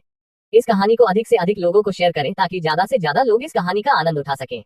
हमारी इस कहानी के नए चैप्टर को पढ़ने के लिए आपका बहुत बहुत शुक्रिया। Chapter 136 investigation. आरव की बात सुनने के बाद ब्लैक डोर थोड़ा गंभीरता से आरव को जवाब देते हुए कहता है, तुम चिंता मत करो, मैं अपनी पूरी कोशिश करूंगा इस मामले के बारे में जानने की। ब्लैक डोर से कुछ और देर बातें करने के बाद आरव वहां से मुंबई एयरपोर्ट चला जाता है। मुंबई एयरपोर्ट पर इस समय प्राइवेट जेट आरव का इंतजार कर रहा था। थोड़ी देर में आरव अपने प्राइवेट जेट में बैठकर वहां से दिल्ली के लिए रवाना हो जाता है। 2 घंटे के बाद आरव का प्राइवेट जेट दिल्ली की इंदिरा गांधी इंटरनेशनल एयरपोर्ट पर आकर लैंड करता है। इंदिरा गांधी इंटरनेशनल एयरपोर्ट पर आरव को लेने के लिए मोंटी अपने आदमियों के साथ आया हुआ था। इस समय मोंटी के साथ 10 काले रंग की गाड़ियां थीं, जिनके शीशे भी काले थे और जिनके अंदर कोई नहीं देख सकता था। आरव उस काफिले के साथ तुरंत यूनिकॉर्न इंडस्ट्री की तरफ चल पड़ता है। गाड़ी में बैठने के बाद आरव अपना फोन निकालकर अखिल को फोन मिलता है और उसे कुछ इंस्ट्रक्शन देता है। आरव की इंस्ट्रक्शन सुनने के बाद अखिल आरव के काम को करने लग जाता है। कुछ ही देर में दिल्ली में ये खबर फैल जाती है, दिल्ली के अंडरवर्ल्ड किंग डेविल ने यूनिकॉर्न इंडस्ट्री को किसी को भेज दिया है। ये खबर दिल्ली में ऐसे फैलती है जैसे जंगल में लगी आग जंगल में फैलती है। आरव को कहीं ना कहीं पता था कि गवर्नमेंट उसके ऊपर घात लगाए बैठी हुई है और अगर वह इस मामले में कोई कदम नहीं उठाता तो गवर्नमेंट सिर्फ इस एक सुराग से ही उसके पास बहुत जल्द पहुंच जाएगी। और जैसा आरव हमने सोचा था हुआ भी बिल्कुल वैसा ही, क्योंकि गवर्नमेंट के सीक्रेट ऑफिसर्स की नजर यूनिकॉर्न इंडस्ट्री के ऊपर बनी हुई थी और जैसे ही डेविल यूनिकॉर्न इंडस्ट्री में एंटर होता वह तुरंत डेविल को घेर लेते। आरव की गाड़ी में इस समय मोंटी भी बैठा हुआ था, उसे भी आरव की सारी बात सुनाई दे गई थी। वह भी आरव की बात को सुनकर काफी ज्यादा हैरान हो चुका था। उसे विश्वास नहीं हो रहा था आखिर किसी आदमी का दिमाग इतना ज्यादा तेज कैसे चल सकता है। आरव के फैलाए झूठ में मोंटी का भी हाथ था, इसलिए मोंटी भी खबर तुरंत भेज देता है कि आज उनकी यूनिकॉर्न इंडस्ट्री में यूनिकॉर्न इंडस्ट्री के नए चेयरमैन आने वाले हैं और उन्हीं को लेने के लिए मोंटी और उसके आदमी इंदिरा गांधी इंटरनेशनल एयरपोर्ट गए हुए थे। जब गवर्नमेंट में बड़ी पोस्ट पर बैठे लोगों ने यह बात सुनी तो वह काफी ज्यादा हैरान हो गए थे, क्योंकि डेविल को पकड़ने के लिए उनके पास सिर्फ एक लीड थी और अब वह भी उनके हाथ से छूट गई थी। लेकिन फिर भी गवर्नमेंट ऐसे ही पीछा नहीं छोड़ने वाली थी, वह यूनिकॉर्न इंडस्ट्री के नए चेयरमैन के साथ अब पूछताछ करना चाहती थी। आरव जैसे ही यूनिकॉर्न इंडस्ट्री पहुंचता है तो गवर्नमेंट ऑफिसर तुरंत उसे घेर लेते हैं। आरव को इसकी उम्मीद थी, इसलिए वह भी उनका साथ देते हुए उनके साथ चला जाता है। थोड़ी देर में वह सभी आरव को लेकर एक स्पेशल जगह चले जाते हैं। आरव एक बड़े से कमरे में कुर्सी के ऊपर बैठा हुआ था, जिसमें बहुत ज्यादा अंधेरा था और सिर्फ एक बल्ब जल रहा था, जिसकी रोशनी ज्यादा नहीं थी। आरव के सामने एक बड़ी सी टेबल भी रखी हुई थी। आरव उस जगह को एक झलक देखकर ही समझ गया था कि वह एक बड़े इन्वेस्टिगेशन रूम में है। अपने आप को इन्वेस्टिगेशन रूम में पाकर भी आरव बिल्कुल भी नहीं घबराता, बल्कि वह तो पूरी तरह से शांत था। थोड़ी देर में इन्वेस्टिगेशन रूम का दरवाजा खुलता है और एक अधेड़ उम्र का आदमी अंदर आता है। भले ही वह आदमी बूढ़ा हो गया था, लेकिन उसके शरीर को देखकर वह बूढ़ा आदमी अभी भी 25 से 30 साल का इंसान लग रहा था। हालांकि उस इंसान की उम्र 45 वर्ष से अधिक की थी। उस आदमी की सिविल ड्रेस को देखकर आरव तुरंत पहचान गया था कि यह आदमी जरूर कोई बड़ा पुलिस अधिकारी है। वह कम से कम आईपीएस तो होगा ही। वह इंसान मैच की दूसरी तरफ बैठता है और आरव की आंखों में घूरते हुए उसे कहता है, क्या तुम ही यूनिकॉर्न इंडस्ट्री के नए चेयरमैन हो? जिस पर आरव सिर्फ इतना कहता है, हाँ। आरव का जवाब सुन वो पुलिस अधिकारी दोबारा सवाल पूछता है, तुमने जब यूनिकॉर्न इंडस्ट्री को खरीदा तो तुमने डेविल के साथ भी मीटिंग की होगी, तो क्या तुम डेविल के असली चेहरे को जानते हो? उस पुलिस अधिकारी की बात सुन आरव कहता है, नहीं, मैंने उसे नहीं देखा, लेकिन उसने यूनिकॉर्न इंडस्ट्री की डील करने के लिए मुझे मुंबई बुलाया था और मुंबई जाने के बाद भी मैं डेविल से नहीं मिला, बल्कि मेरे साथ मीटिंग करने वाला ब्लैक डोर था। ब्लैक डोर के थ्रू ही मैंने इस कंपनी को खरीदा है। आरव की बात सुन वह पुलिस अधिकारी आरव से कहता है, अगर तुमने ये डील ब्लैक डोर का थ्रू की है तो तुम्हें मुंबई जाने की क्या जरूरत थी? जिस पर आप तुरंत कहता है, उस बारे में आप ब्लैक डोर या फिर डेविल से जाकर पूछे। क्योंकि उन्होंने मुझे कहा था अगर मुझे उस कंपनी को खरीदना है तो मुंबई आकर डील करें, वरना हम कंपनी को किसी और को बेच सकते हैं। और वैसे भी आज तक यूनिकॉर्न इंडस्ट्री के वाइस चेयरमैन ने ही अपने पुराने चेयरमैन को नहीं देखा, तो डेविल मुझे अपना चेहरा कैसे दिखा सकता है? और अगर मान लो डेविल मुझे अपना चेहरा दिखा देता तो क्या मैं यहाँ पर तुम्हारे सामने बैठा होता? जिन जिन लोगों ने डेविल का चेहरा देखा है वह ऊपर जा चुके हैं। यह आखिरी वाक्य कहते वक्त आरव अपने चेहरे को ऊपर करता है और ऊपर की तरफ देखता है। आरव की बातों को सुनकर उस पुलिस ऑफिसर को आरव की बातों पर संदेह नहीं होता, क्योंकि अगर वह जैसा सोच रहा है वैसा होता तो ये सामने बैठा शख्स भी अब तक भगवान को प्यारा हो चुका होता। आरव की बातें सुन उन्हें कहीं ना कहीं आरव की बातों पर विश्वास हो रहा था, क्योंकि डेविल इस तरह की डील खुद करेगा तो उसके लिए ही नुकसान है। और डेविल जैसा अंडरवर्ल्ड किंग अपने हर कदम को सोच समझ कर रखेगा, इसीलिए वह आज तक गवर्नमेंट के चंगुल से बचा हुआ है। इस बारे में सोचकर वह पुलिस अधिकारी आरव को छोड़ देते हैं। कहीं आरव ने अपने पीछे कोई सबूत तो नहीं छोड़ दिया। वैसे यूनिकॉर्न इंडस्ट्री के पुराने चेयरमैन की डिटेल 2 गूगल पर भी थी, तो क्या गवर्नमेंट ने इस बारे में बिल्कुल भी ध्यान नहीं दिया? आखिर अब क्या मोड़ लेने वाली है ये रोमांचक कहानी जानने के लिए पढ़ते रहिए successor of hidden empire only on Pocket FM. अगर आपको ये कहानी पसंद आ रही हो तो कृपया लाइक और कमेंट जरूर करें, और इस कहानी को अच्छी रेटिंग देना ना भूले, ताकि इस कहानी के नए चैप्टर बनाने के लिए मेरा मनोबल बना रहे। इस कहानी को अधिक से अधिक लोगों को शेयर करें ताकि ज्यादा से ज्यादा लोग इस कहानी का आनंद उठा सके। हमारी इस कहानी के नए चैप्टर को पढ़ने के लिए आपका बहुत बहुत शुक्रिया। चैप्टर 138 बलदेव की मौत। आरव के उस हुड्डा खानदान के लड़के निखिल हुड्डा को मारने के बाद सभी लोग हुड्डा खानदान के बारे में बात करने लग जाते हैं, लेकिन तभी एक लड़का यूनिकॉर्न इंडस्ट्री की बात बीच में घुसर देता है, जिससे सभी लोग उसे अजीब तरह से देखते हैं। लेकिन उसे लड़की की बात सुनने के बाद सभी लोग जैसे जैसे अपने फोन में यूनिकॉर्न इंडस्ट्री के बारे में पढ़ते हैं तो सभी लोग काफी ज्यादा हैरान हो जाते हैं, क्योंकि सबसे ऊपर ही यूनिकॉर्न इंडस्ट्री के नए चेयरमैन की फोटो और उसके बारे में जानकारी लिखी हुई थी। और वहां पर मौजूद जब सभी लोगों ने यूनिकॉर्न इंडस्ट्री के $1 बिलियन की कंपनी बनने की खबर पढ़ी तो सभी लोग और ज्यादा हैरान हो गए थे, क्योंकि $1 बिलियन कंपनी मतलब कंपनी इंडियन करेंसी के हिसाब से 8,000 करोड़ से ज्यादा का प्रॉफिट करती है। इसका सीधा सीधा मतलब यह था कि अब यूनिकॉर्न इंडस्ट्री शेयर मार्केट में लिस्ट हो सकती है। सभी लोग ये जानकर और ज्यादा हैरान हो गए थे कि इस कंपनी का नया चेयरमैन उन्हीं की यूनिवर्सिटी का एक स्टूडेंट है, और यह वही स्टूडेंट था जिसने अभी थोड़ी देर पहले हुड्डा खानदान के निखिल हुड्डा को अपने पैरों तले कुचल डाला था। अब सभी को इतना तो पता चल गया था, अगर हुड्डा खानदान और आरव के बीच में लड़ाई हुई तो हुड्डा खानदान बिल्कुल खत्म हो सकता है। लेकिन आरव को इससे कुछ घंटा फर्क नहीं पड़ने वाला था। वहां पर मौजूद सभी को पता था कि कोई इंसान अगर 60 लोगों को लेकर जाए और कोई इंसान 1000 लोगों को लेकर जाए और आपस में लड़े तो कौन ज्यादा पिटेगा। उन सभी की बात निखिल हुड्डा के कान में भी पड़ रही थी। अब उसे पता चला था कि क्यों वह लड़का इतना ज्यादा उछलकर उसे पंगा ले रहा था, क्योंकि वह क्या उसका पूरा खानदान भी मिलकर उस लड़के का कुछ नहीं उखाड़ सकता था। वहीं आरव निखिल हुड्डा को पीटने के बाद चलते लेक्चर के बीच में आकर अपनी क्लास में बैठ जाता है। इतने दिनों के बाद आरव को क्लास में देखकर सभी लोग हैरान थे, क्योंकि आरव एक दिन आता था और एक हफ्ते की छुट्टी लेता था। लेक्चरर आरव को देखता है और उसे थोड़ा डॉटेड हुए कहता है, आरव ये यूनिवर्सिटी है, कोई धर्मशाला नहीं है जो तुम जब चाहो तब मुंह उठाकर आ जाओगे। तुम्हारी अटेंडेंस बहुत कम है और एक हफ्ते के बाद एग्जाम शुरू होने वाले हैं, इसलिए बेहतर यही होगा कि तुम एक दिन भी क्लास मिस ना करो। लेक्चरर की बात सुनने के बाद आरव अपना सर हिलाते हुए कहता है, ओके सर, मैं इस बात का ध्यान रखूंगा। आरव की बात सुन लेक्चरर ज्यादा कुछ नहीं कहता और पलटते हुए दोबारा से सभी को पढ़ाने लग जाते हैं। लेक्चर खत्म होने के बाद आरव अपने दोस्तों के साथ ग्राउंड में आ जाता है। आरव के तीनों दोस्तों को आरव की आइडेंटिटी पता चल चुकी थी, इसलिए वह आरव से दूर रहना चाहते थे, लेकिन क्या ऐसा करना संभव था? इसका जवाब था नहीं। आरव अपने तीनों दोस्तों की तरफ देखते हुए गंभीरता से कहता है, देखो मुझे पता है तुम मुझसे दूर रहना चाहते हो क्योंकि मैं एक हत्यारा हूँ, लेकिन क्या तुमने कभी यह सोचा इतनी छोटी उम्र में मैं एक हत्यारा कैसे बना और क्यों बना? जब मैं छोटा था तो बहुत से लोगों ने मेरे परिवार को खत्म कर दिया था। मैं जैसे तैसे करके वहां से बच निकला। फिर मुझे एक इंसान मिला जिसने मुझे पाल पोस कर बड़ा किया। इसके बाद मुझे पता चला कि वह इंसान एक गैंग का लीडर है। एक दिन बहुत बड़ी मुठभेड़ में मेरे पिता सम्मान वह आदमी बहुत ज्यादा घायल हो गए। उस मुठभेड़ में मेरे साथ कुछ ऐसा हुआ जिससे मैं अपनी याददाश्त भूल गया, जिसके बाद एक गरीब परिवार ने मुझे गोद ले लिया था और उन्हीं के साथ रहते रहते मेरी शादी कपूर खानदान की बेटी स्नेहा से हो गई थी। लेकिन मेरे ससुराल वाले मुझे जमाए नहीं बल्कि अपने पैरों की जूती मानते थे। लेकिन एक दिन मेरे साथ फिर से एक हादसा हुआ जिससे मेरी याददाश्त वापस लौट आए। हालांकि जिन्होंने मुझे गोद लिया था वे माँ बाप भी मेरे मर गए और इस पूरी दुनिया में मेरा सिर्फ एक ही है, वह मेरी बहन, जो कि मेरी सगी बहन नहीं है, मेरे गोद लिए हुए माँ बाप की बेटी है, लेकिन वह मेरी बहन है। अब तुम मुझे बताओ, एक 3 साल के बच्चे को अगर गुंडों के बीच में छोड़ दिया जाए तो वह शरीफ तो होगा नहीं, और यही हाल मेरा है। मुझे अपनी पहचान से बिल्कुल भी तकलीफ नहीं होती। मेरा बस एक ही मकसद है, मेरे खानदान को मौत के घाट उतारने वालों को मौत के घाट उतारना और मेरी बहन को कोई परेशान ना करे बस। और यह सब तब मुमकिन है जब सब कुछ मेरे अंदर होगा। अगर तुम्हें अभी भी ऐसा लगता है कि मैं कहीं गलत हूँ तो तुम मुझसे दोस्ती तोड़ सकते हो, और अगर मेरे बारे में पुलिस को या फिर गवर्नमेंट को इंटेल दे ना चाहो तो दे सकते हो, मुझे इससे कोई फर्क नहीं पड़ेगा। और अगर तुम्हें डर है कि तुम ऐसा करोगे तो मैं तुम्हारे परिवार वालों को नुकसान पहुंचा दूंगा। फिक्र मत करो, मैं ऐसा बिल्कुल भी नहीं करूंगा। मैंने तुम सबको अपना दोस्त माना है।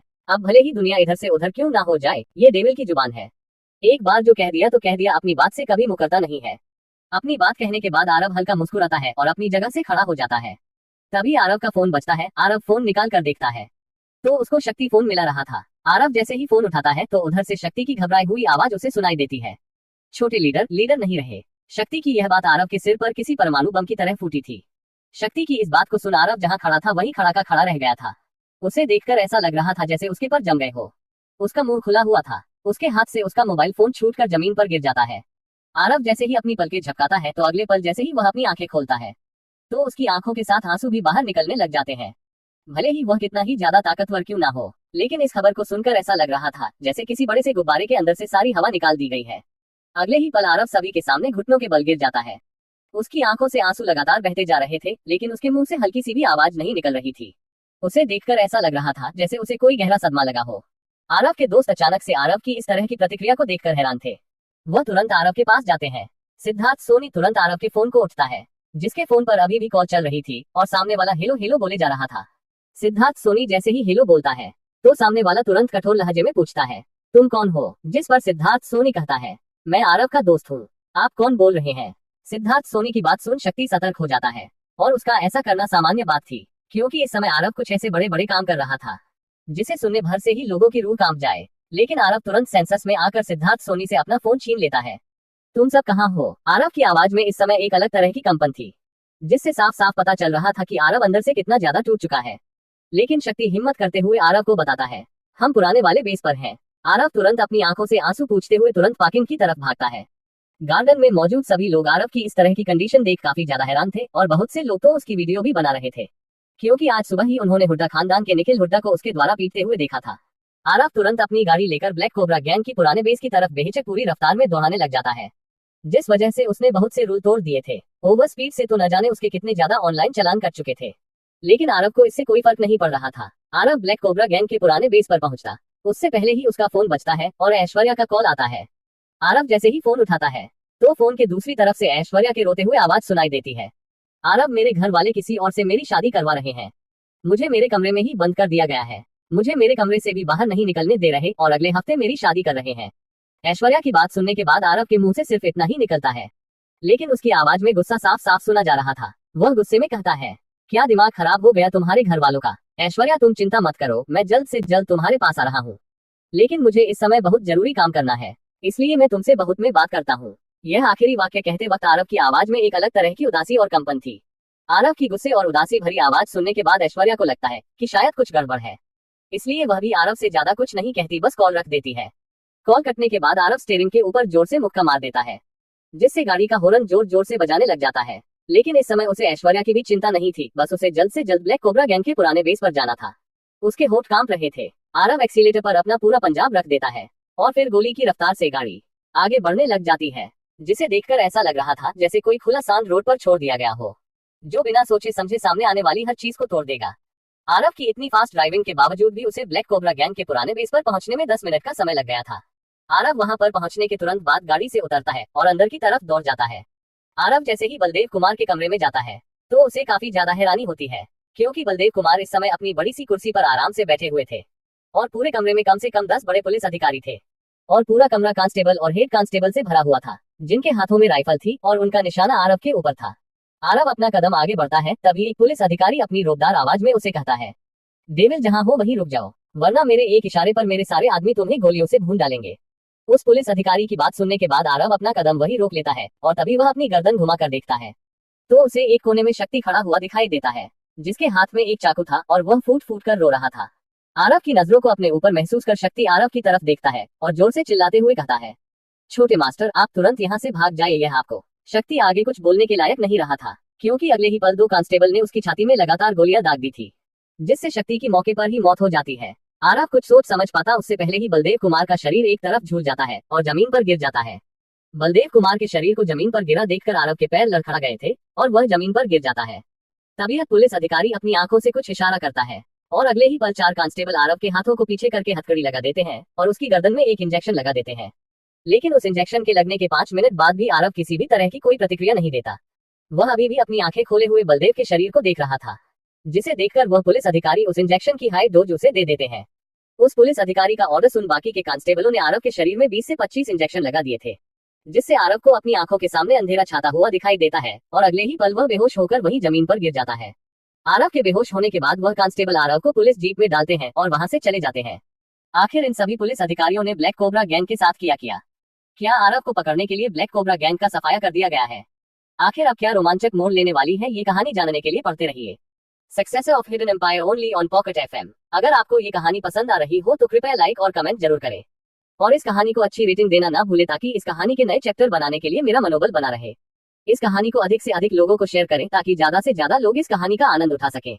हमारी इस कहानी के नए चैप्टर को पढ़ने के लिए आपका बहुत बहुत शुक्रिया। चैप्टर 138 बलदेव की मौत।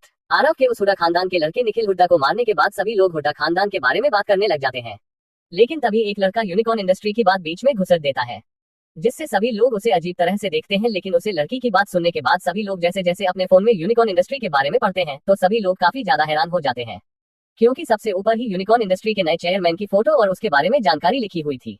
और वहां पर मौजूद जब सभी लोगों ने यूनिकॉर्न इंडस्ट्री के $1 बिलियन की कंपनी बनने की खबर पढ़ी तो सभी लोग और ज्यादा हैरान हो गए थे, क्योंकि $1 बिलियन कंपनी मतलब कंपनी इंडियन करेंसी के हिसाब से 8,000 करोड़ से ज्यादा का प्रॉफिट करती है।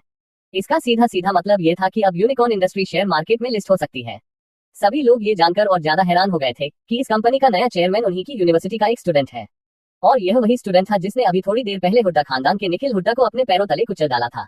अब सभी को इतना तो पता चल गया था, अगर हुड्डा खानदान और आरव के बीच में लड़ाई हुई तो हुड्डा खानदान बिल्कुल खत्म हो सकता है, लेकिन आरव को इससे कुछ घंटा फर्क नहीं पड़ने वाला था। वहां पर मौजूद सभी को पता था कि कोई इंसान अगर 60 लोगों को लेकर जाए और कोई इंसान 1000 लोगों को लेकर जाए और आपस में लड़े तो कौन ज्यादा पिटेगा।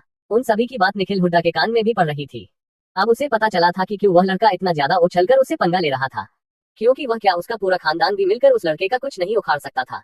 वहीं आरव निखिल हुड्डा को पीटने के बाद चलते लेक्चर के बीच में आकर अपनी क्लास में बैठ जाता है।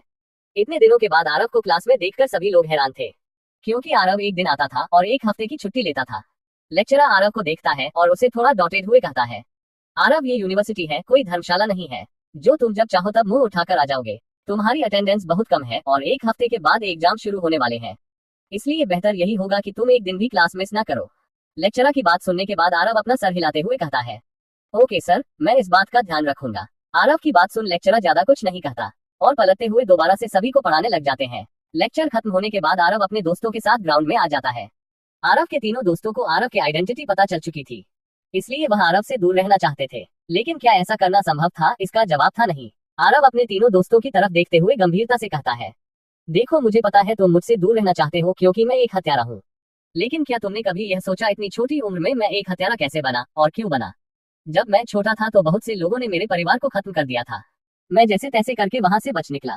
फिर मुझे एक इंसान मिला जिसने मुझे पाल पोस कर बड़ा किया। इसके बाद मुझे पता चला कि वह इंसान एक गैंग का लीडर है। एक दिन बहुत बड़ी मुठभेड़ में मेरे पिता सम्मान वह आदमी बहुत ज्यादा घायल हो गए।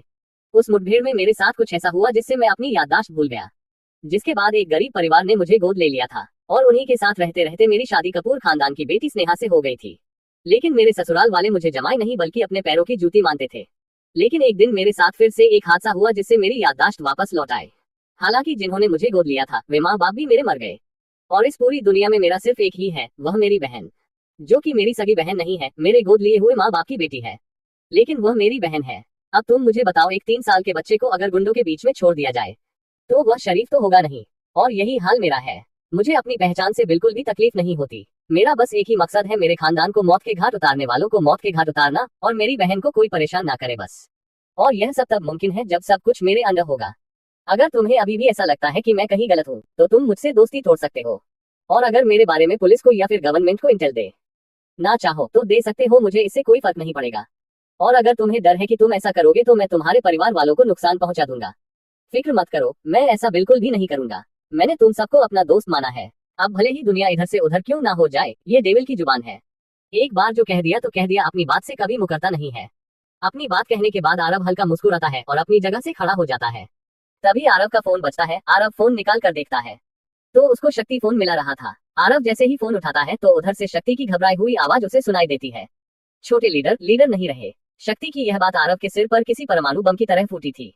शक्ति की इस बात को सुन आरव जहाँ खड़ा था वही खड़ा का खड़ा रह गया था। उसे देखकर ऐसा लग रहा था जैसे उसके पर जम गए हो। उसका मुंह खुला हुआ था। उसके हाथ से उसका मोबाइल फोन छूटकर जमीन पर गिर जाता है।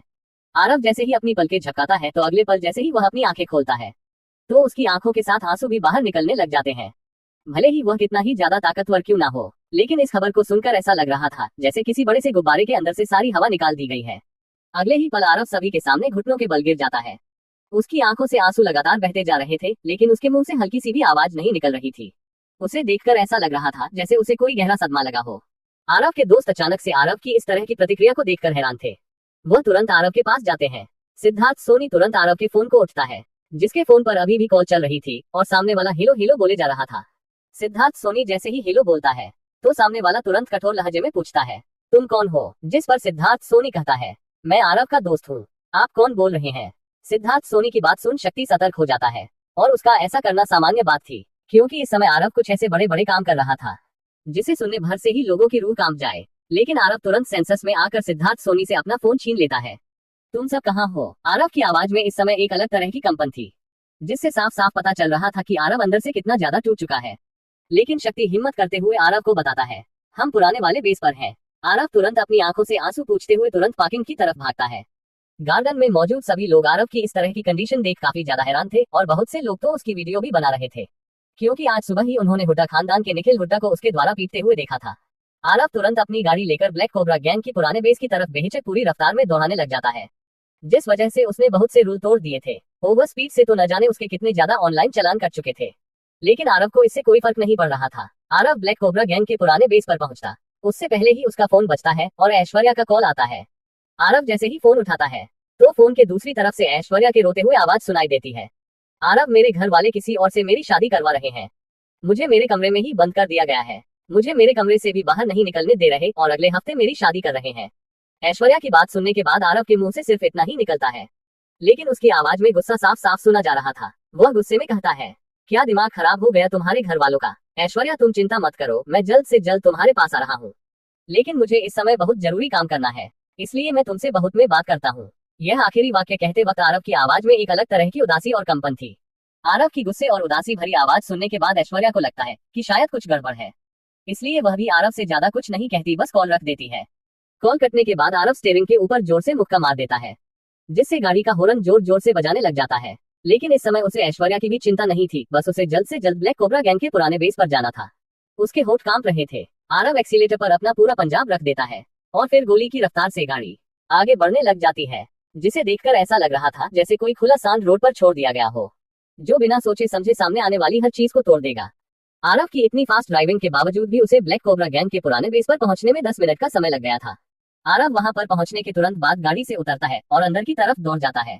आरव जैसे ही बलदेव कुमार के कमरे में जाता है तो उसे काफी ज्यादा हैरानी होती है, क्योंकि बलदेव कुमार इस समय अपनी बड़ी सी कुर्सी पर आराम से बैठे हुए थे और पूरे कमरे में कम से कम 10 बड़े पुलिस अधिकारी थे और पूरा कमरा कांस्टेबल और हेड कांस्टेबल से भरा हुआ था, जिनके हाथों में राइफल थी और उनका निशाना आरव के ऊपर था। आरव अपना कदम आगे बढ़ता है, तभी एक पुलिस अधिकारी अपनी रोबदार आवाज में उसे कहता है, डेविल, जहां हो वहीं रुक जाओ, वरना मेरे एक इशारे पर मेरे सारे आदमी तुम्हें गोलियों से भून डालेंगे। उस पुलिस अधिकारी की बात सुनने के बाद आरव अपना कदम वहीं रोक लेता है और तभी वह अपनी गर्दन घुमाकर देखता है तो उसे एक कोने में शक्ति खड़ा हुआ दिखाई देता है, जिसके हाथ में एक चाकू था और वह फूट फूट कर रो रहा था। आरव की नजरों को अपने ऊपर महसूस कर शक्ति आरव की तरफ देखता है और जोर से चिल्लाते हुए कहता है, छोटे मास्टर, आप तुरंत यहाँ से भाग जाइए। यह आपको। शक्ति आगे कुछ बोलने के लायक नहीं रहा था, क्योंकि अगले ही पल 2 कांस्टेबल ने उसकी छाती में लगातार गोलियां दाग दी थी, जिससे शक्ति की मौके पर ही मौत हो जाती है। आरव कुछ सोच समझ पाता उससे पहले ही बलदेव कुमार का शरीर एक तरफ झूल जाता है और जमीन पर गिर जाता है। बलदेव कुमार के शरीर को जमीन पर गिरा देखकर आरव के पैर लड़खड़ा गए थे और वह जमीन पर गिर जाता है। तभी पुलिस अधिकारी अपनी आंखों से कुछ इशारा करता है और अगले ही पल 4 कांस्टेबल आरव के हाथों को पीछे करके हथकड़ी लगा देते हैं और उसकी गर्दन में एक इंजेक्शन लगा देते हैं। लेकिन उस इंजेक्शन के लगने के 5 मिनट बाद भी आरव किसी भी तरह की कोई प्रतिक्रिया नहीं देता। वह अभी भी अपनी आंखें खोले हुए बलदेव के शरीर को देख रहा था, जिसे देखकर वह पुलिस अधिकारी उस इंजेक्शन की हाई डोज उसे दे देते हैं। उस पुलिस अधिकारी का ऑर्डर सुन बाकी के कांस्टेबलों ने आरव के शरीर में 20 से 25 इंजेक्शन लगा दिए थे, जिससे आरव को अपनी आंखों के सामने अंधेरा छाता हुआ दिखाई देता है और अगले ही पल वह बेहोश होकर वहीं जमीन पर गिर जाता है। आरव के बेहोश होने के बाद वह कांस्टेबल आरव को पुलिस जीप में डालते हैं और वहां से चले जाते हैं। आखिर इन सभी पुलिस अधिकारियों ने ब्लैक कोबरा गैंग के साथ किया क्या आरव को पकड़ने के लिए ब्लैक कोबरा गैंग का सफाया कर दिया गया है? आखिर अब क्या रोमांचक मोड़ लेने वाली है ये कहानी जानने के लिए पढ़ते रहिए successor of hidden empire only on pocket FM। अगर आपको ये कहानी पसंद आ रही हो तो कृपया लाइक और कमेंट जरूर करें और इस कहानी को अच्छी रेटिंग देना ना भूले, ताकि इस कहानी के नए चैप्टर बनाने के लिए मेरा मनोबल बना रहे। इस कहानी को अधिक से अधिक लोगों को शेयर करें ताकि ज्यादा से ज्यादा लोग इस कहानी का आनंद उठा सकें। हमारी इस कहानी के नए चैप्टर को पढ़ने के लिए आपका बहुत बहुत शुक्रिया।